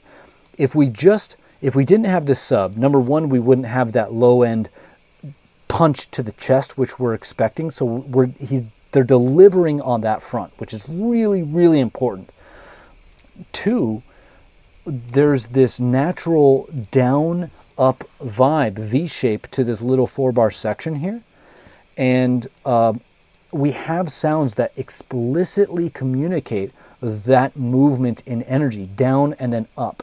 If that wasn't there, then it would be very confusing and it would be very unsatisfying, okay? And so I really think that's what it is, because the only other thing that's going on is the vocal on top, right? So if we just list the elements that are happening, we have the vocal on top, we have that sub drop right here, we're going to have some risers, and then we're just going to have a little fill that takes us back into the drop. But those are the only elements. And so you got to ask, okay, of those elements, what are they doing? And how are they providing that kind of satisfying experience right here, which would otherwise be a big mistake, typically, if I heard this in like in a feedback submission, for example. And I think that's what it is. The vocal is just capturing that attention, right? It's holding that attention. That's what people are consciously paying attention to. But the subtext is being conveyed by these other sounds. Number one, the falling of energy with the sub drop. Number two, the rebuilding of the energy with other sounds that are just rising up. So there we get the risers. And then we just get that fill into the drop that just kind of wakes us back up, and then we fall in. And so I think I cracked the code on that. You're going to have to let me know, but that was a fun little deep dive into that. Definitely worth me trying to figure out what the heck is going on there, because this is typically a big mistake that I see in track submissions when they do this. But this is a good execution of it, and I think I cracked the code. You got to tell me what you think. But so here we have a sub drop. That goes down to the halfway mark. Again, very important, because this is halfway down, and then the other half we're going to spend building it up. So let's get that vocal on top.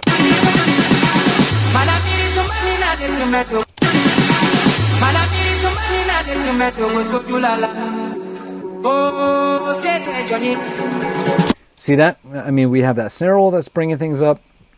Okay. We have some reverses. I'm just going to do this. Okay. So just up. So there's like reverses, there's reverses, there's up effects, whatever. Like things are just going up right here. All right. And then the vocal cuts, and then we get like a nice little snare roll.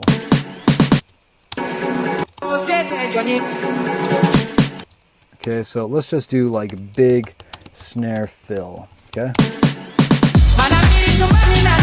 Okay, very good. So that just wakes us back up and then brings us into the drop. So I think that's the secret, okay? Down, up. But we have explicit sounds that are communicating that energy movement, the subtext of this payoff extension, where the vocal captures the conscious attention, and then the other sounds, the subdrop and the risers, give the emotional subtext of down and then up, so we know what's happening, okay? And that subdrop also gives us that punch in the low end that we're expecting at the top of the build, okay? So that is my explanation, and I am sticking to it.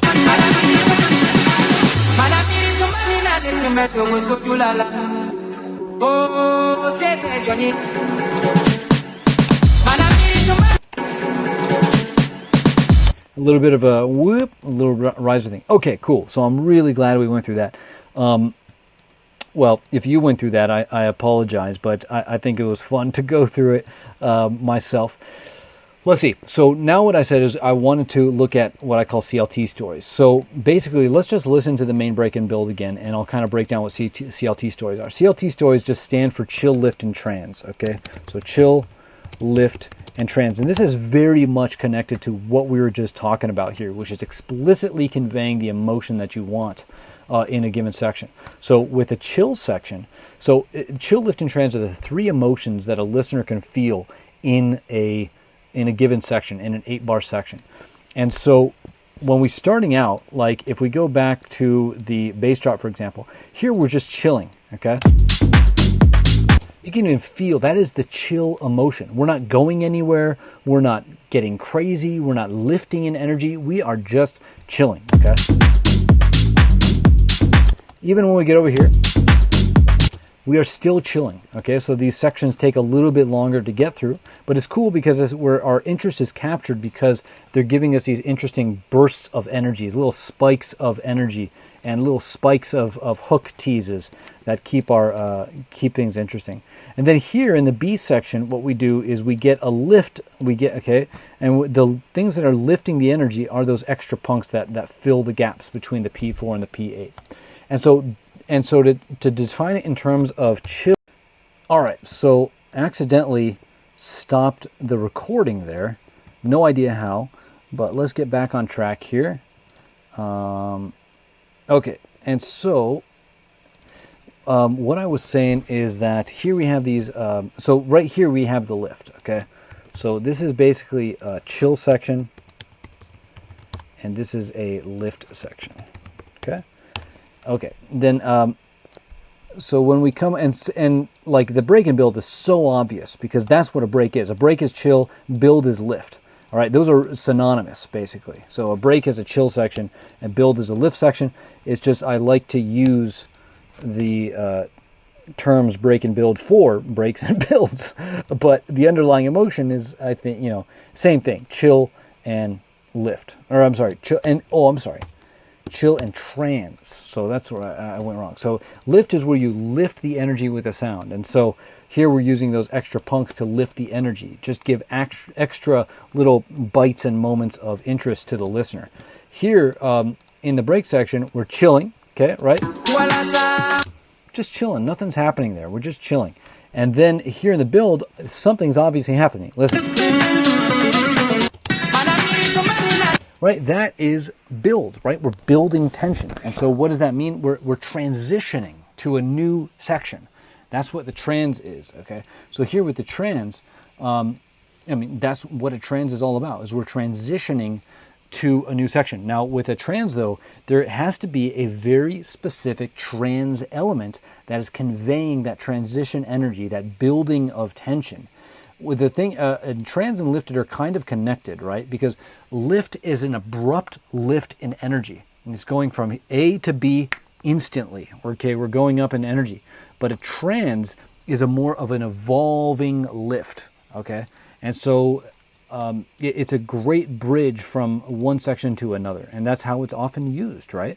So in here, this case, this transition is taking us from break 1 into HD1. Okay. Now sometimes in drops you can have a trans section, and here there are a little bit of a mini trans, right? Like that white noise, that's a trans sound, right? But a lot of times you can have like this section have a sound that plays through 8 bars that's transitioning. It could be anything, any of those build, those first 4 build things that I was mentioning earlier. Or you can have a dedicated sound, but rep, roll, rise, grow. Okay, you can use any of those to convey the transition energy.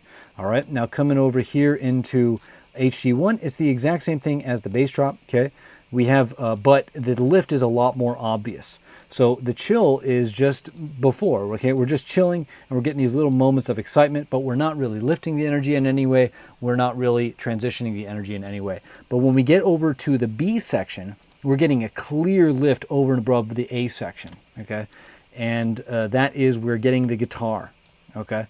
And so you can think, and so thinking of HD1 relative to the bass drop, this guitar is really the main way of how HD1 elevates over the bass drop. So that's another term I'm throwing at you right now, is when you're asking about, you can actually use the term lift. So for example, how does HD1 lift over bass drop? But I don't like to use the term lift. I don't want things to be confusing, because for me, chill, lift, and trans CLT stories are really belong to the sections themselves, right? So what's the CLT story of the bass drop? What's the CLT story of break 1? What's the CLT story of HG1? What about MBB? Okay, and this is what we're getting to right now. But when it comes to relating the sections to each other, it's really, I prefer the term elevation. So how is HD1 elevated over the bass drop? And the main answer there, and this is connecting back to something that we were talking about before on the natural development here, but the main element that is elevating HD1 over the bass drop is this guitar right here. Okay, and also that string actually. And this is actually a good lift too. We get another lift here. So here we're gonna get a lift with the guitar, and then here we're gonna get another lift, which is the string. Okay, and so here if we come back over to the bass drop, this lift right here, just to specify it, is the extra punks, we could say, right? So the P2 and the P4. But again, like going back to the connection we talked about with the A-B stories, is when you can clearly define these things, then it makes your track, the story your track is telling, so much simpler and more powerful. Like we're not taking any creativity away. We're not taking any surprise away. In fact, it's the total opposite. When you get this higher level clarity, then your tracks you can still make them super excited, but you can tell a very compelling natural story to the listener, and it makes them want to keep on engaging with your track. Okay, and so here we have the chill lift story for the HD1, which is really just chill and then a double lift here with the guitar and then the string. And then we get to the main break and build, and this is what made me want to think of the chill, lift, and trans story, because when you have a 24 bar section, obviously that gives you a perfect opportunity to do a chill section, a lift section, and then a trans section, which is about as straightforward a story as you could possibly tell. You're chilling for a second, and then, hey, guess what? We got to lift the energy to keep things exciting. Then you lift the energy. Hey, guess what? We need to transition somewhere new, so we're transitioning. And so then you have the chill, lift, and trans story. So anytime I see a 24 bar section, whether that's a main break and build, whether that's not even just a main break and build, but whether that's a break or whether that's a drop, instantly I'm thinking, are they telling a CLT story? Because that is the most natural story that you could possibly tell in a 24 bar section. And if you have a 32 bar section like these drops, you could still make these a very natural CLT story too, like literally CLT, where you have a chill section maybe for the first 16 bars, and then you have a lift section for the 8 bars, and then you have a transition section for the last 8 bars. You know, like, or you can have a chill section, lift, lift, trans, right? So CLT, like very, very, very, very, very, you know, what the heck, just natural stories to tell. My brain didn't want to turn it off for a second. So here we go. So now we're in the main break and build, and let's see, are we telling a proper CLT story? So this is the basement of the track, what I call it. This is the lowest point of the track. And so, you know, this is obviously, we're just chilling here. Now there's a little bit of a transitional aspect to it because the vocals coming low passing up, but you could just feel, obviously, out of any section in the entire track, this is the chill section, right?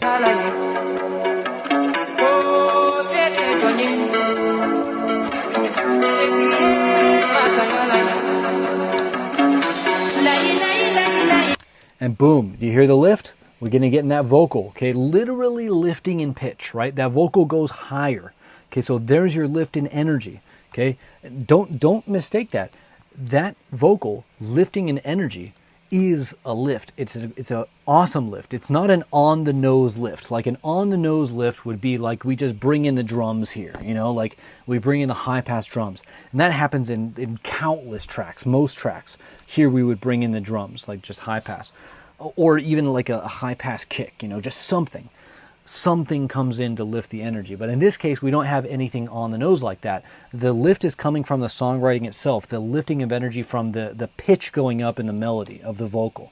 All right. This reminds me actually of the We Don't Need track where they lift the energy, or they elevate the energy in the main break and build and HD2 by introducing the children's choir over and above the male vocals before. So they had the male vocals earlier in the track, and then they bring in the children's choir, which, you know, children sing an octave up. And so that was genius. You have to check out that breakdown. But this reminds me of something similar. So here we have this, listen to this. Then listen to this. And here, like, we're just generally getting this feeling of expansion too. So this is kind of a transitional aspect too.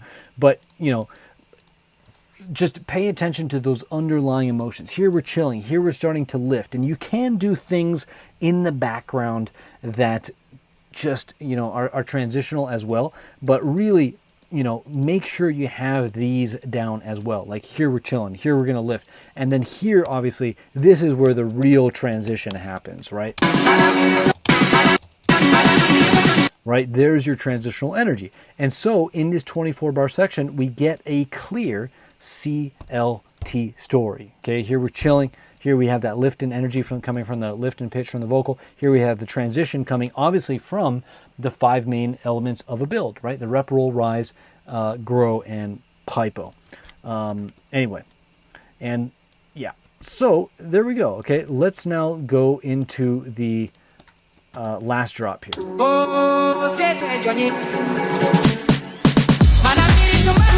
Okay. I absolutely love this, okay, because this track is giving what I call the ultimate payoff, the absolute peak ultimate payoff. And that is when you have the vocal come over the main drop. Okay, and this is HD2. This is the main drop. This is the most important moment of the entire track. And when you deliver the hook vocal over the HD2, that is the ultimate payoff. But there's a condition. You can't have the vocal played in this way over any other part of the track. And so we saw in HD1, the A section of the drop is just punks, okay? The B section, we got that guitar.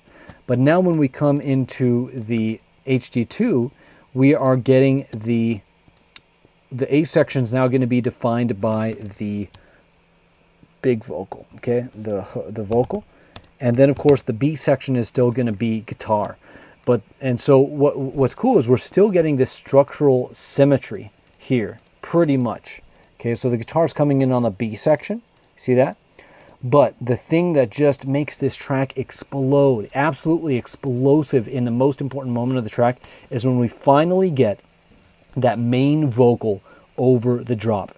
You can think of the relationship between breaks and drops as the breaks give you the opportunity to introduce something new, and the drops then are where you could take that new thing and you can drop it over the groove. You can stick the hook on top of the groove. The breaks, they don't have the groove, right? It's high passed. So it gives you an opportunity. If people aren't dancing, what the heck are they going to do? Well, you give them something that just focuses their attention, right? Captures their conscious attention. So that's the hook.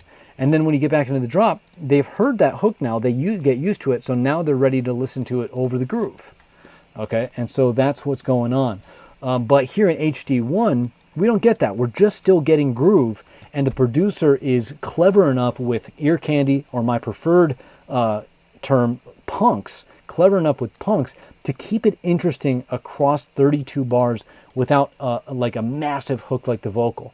Okay, so for the 16 bars, it's really just using like these little pieces of the hook for the first 16 bars.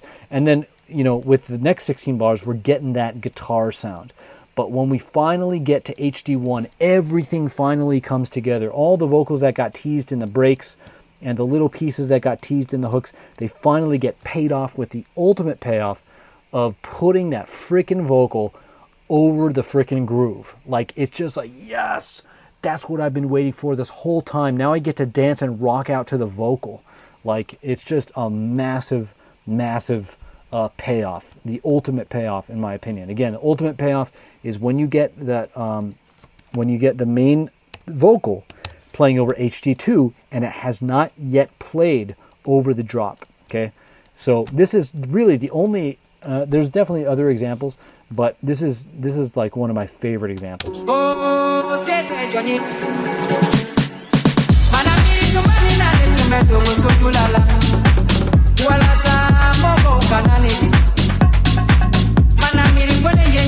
Okay, so let's get everything else. Let's get everything from before. Maybe we'll copy over HD2 here, just because they've been really building off of things. But of course, what we need to do is, you know, I really lost it on the organization of these vocals, so I'm just going to do HD2 main vox here. Okay. Unfortunately, if I could speak the language that this is in, I might be able to more clearly tell which vocals are which, but it sounds like...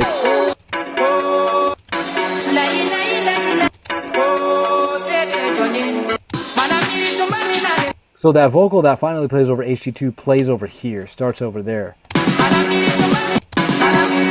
And it's teased right here, so that's really, really good. So these three, I think, are the three main vocal sections of whatever the original track is. So here we have this one. It's kind of a versey kind of vibe. This is kind of like a pre-chorus kind of vibe, right? This feels like the chorusy vibe. Right, it's the fastest kind of vocal, but here they're just teasing it by repeating it. Right, it's that hook repetition. So they're teasing what's to come. Remember how we said that? That's a big piece of like a transition. Is you can use those 5 build elements, but when you use like a hook repetition, then you can tease what's to come, and that's what's going on over here. And then they finally deliver right here.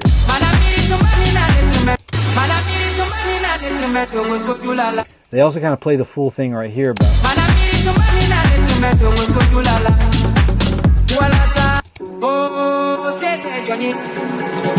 okay.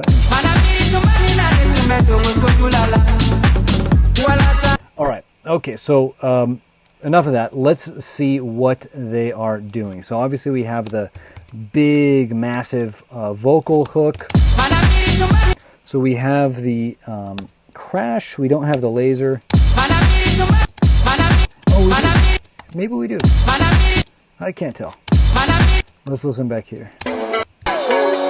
Nah, I don't think we have it. Nah, no laser. Okay, we have this punk. Okay, we have this here. We actually have the high delay thing. You can hear just the tail end of the delay there. Okay, we have this guy. We don't have this guitar here. I feel like there's a guitar going on.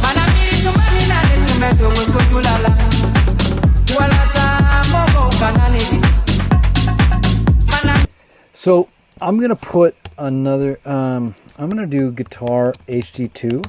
It's like kind of soft, like could just be part of the original vocal, like the original sample. I don't know, but it's there. But it's not like the massive guitar I think that comes in over here. Right?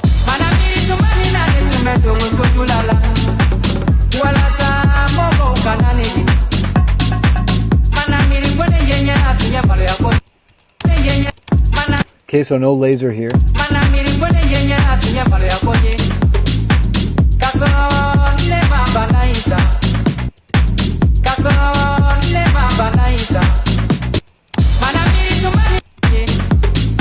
Okay, we have that big perk hit still. Okay, we're getting the snare fill here, aggro. Okay, we don't have this vocal here.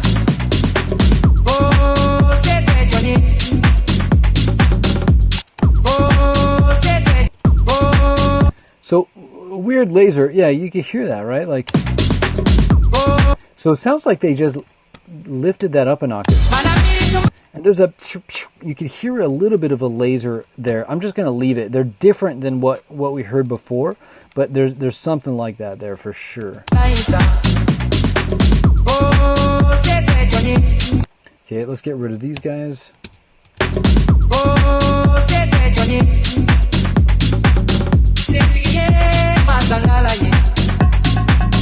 Okay, again, same thing.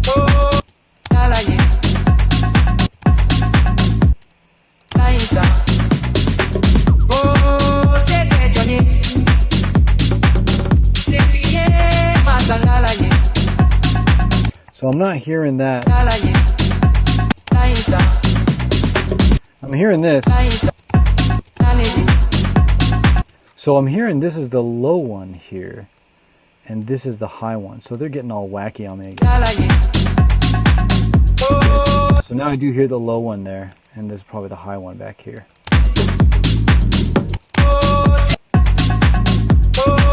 Okay, no laser here.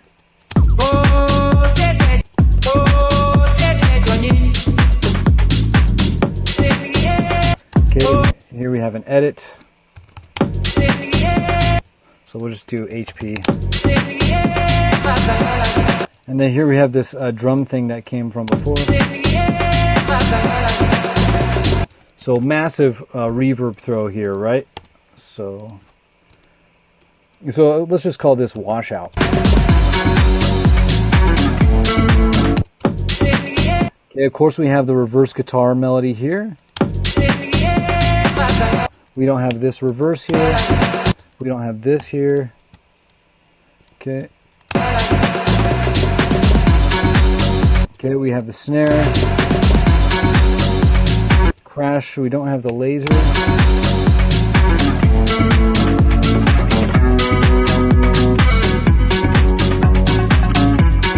No there's no vocal there at all.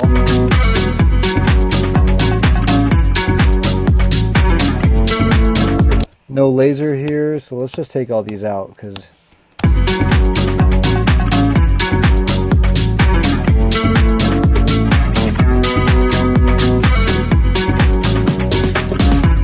you got the snare. Okay, no vocal whatsoever. Small little laser here. We got this thing.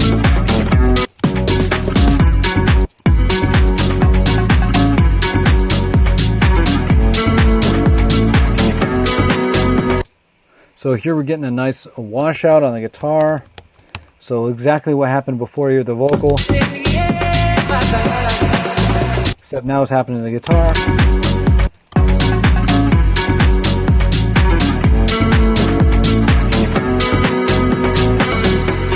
And filtering down, man, look at that again, okay? We got... Okay, Because now what were we doing? Remember, what did the filter down signify? It signified we're going into a low state of energy. And that's exactly what we're doing because we're going into the outro. Okay. Again, just flawless. Okay. So we need to copy this guy over.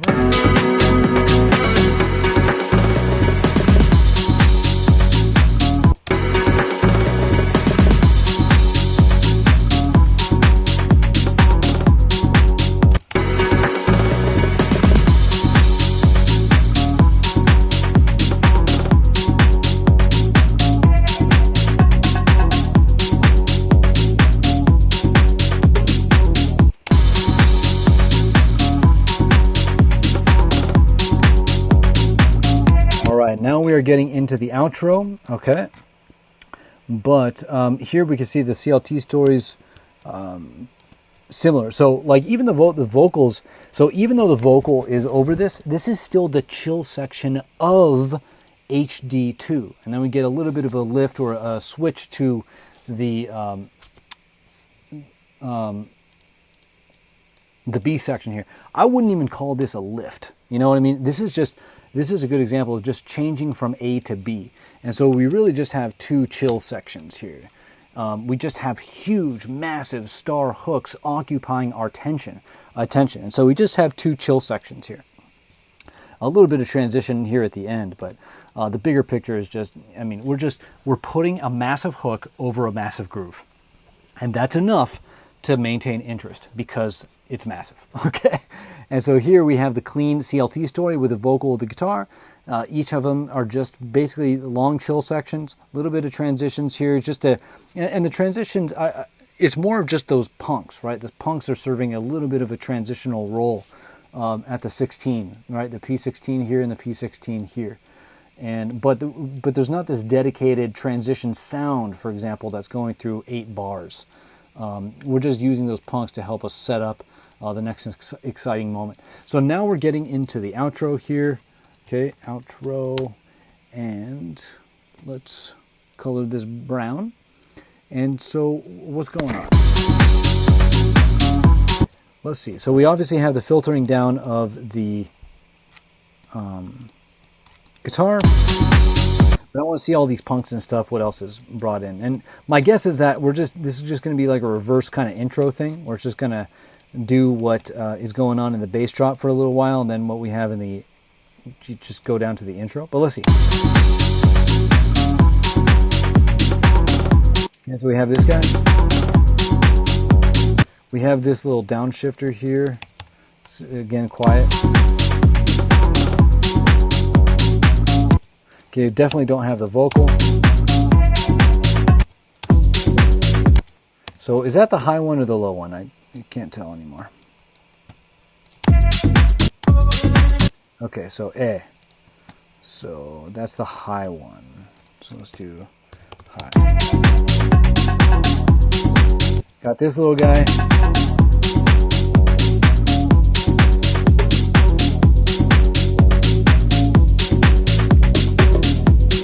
Okay, here we have more downshifter stuff. So we don't have the aggro snare, we have that soft little fill right there, right? Okay, let's duplicate this across. We could probably take out that. We don't need the crash.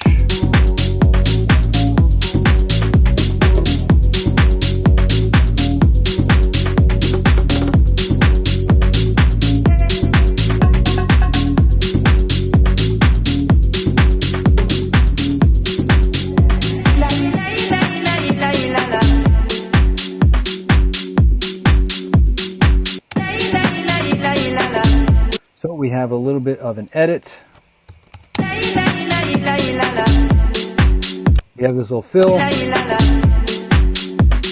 Okay, bass is now out of the picture. Also, that kind of percussion motif isn't here anymore.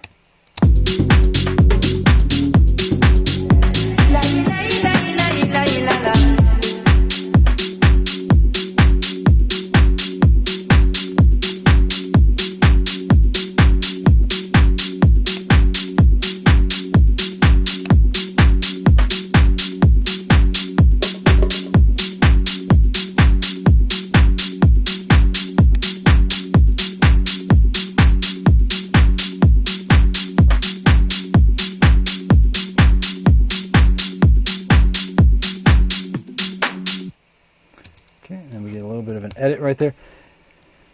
And there we go. That is the whole song. Wow, that was amazing to walk through. That was so awesome. One of the things that, you know, I think that I can struggle with sometimes is like this section. Like taking a bass drop that really doesn't have a proper hook, but making it interesting, you know? And so I definitely want to use this track as a reference at some point to work on that skill. I'm not sure how, I'm not sure how necessary it is, because you can always just, yeah, I mean, if you just throw a big hook on top of a big groove, that's always going to be a good thing. But I just like that skill of being able to keep things interesting with these tiny little sounds and these little details, and it's incredibly like well planned out.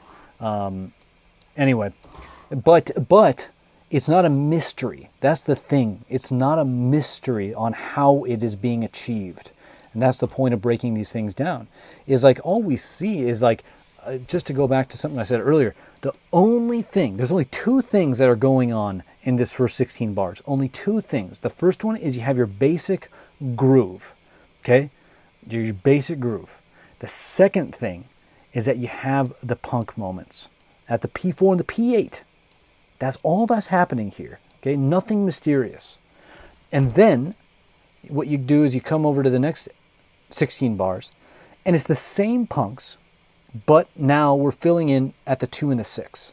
And so it's not a mystery how this is being done. I just have to, you know, personally sit down and do it when I find a track that it could potentially work for, you know. But I really like this skill of doing that. I personally find it intimidating to do something like this. I would rely on more on the nose kind of elements, and I don't think that's a bad thing. I'm almost criticizing myself right now, but I don't think it's a bad thing to do on the nose things. And what I mean by on the nose is something that just obviously captures the listener's attention.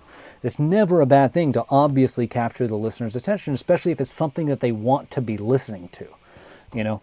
But for example, if I was going to be making this track, instead of having the bass drop like this, I'd cut the intro in half, I'd cut the bass drop in half, and then what I would do is I would probably tease the guitar through the second half of I would take whatever's going on here, and I would tease it through the second half of the bass drop. That way the intro could just be those simple beats, don't have to do anything crazy, maybe a little bit of something like they did here. And then go right into the groove, and watch this. So we could probably actually do that. Let's just move this right here. Okay, it might not be perfect, but you'll get the feel for it.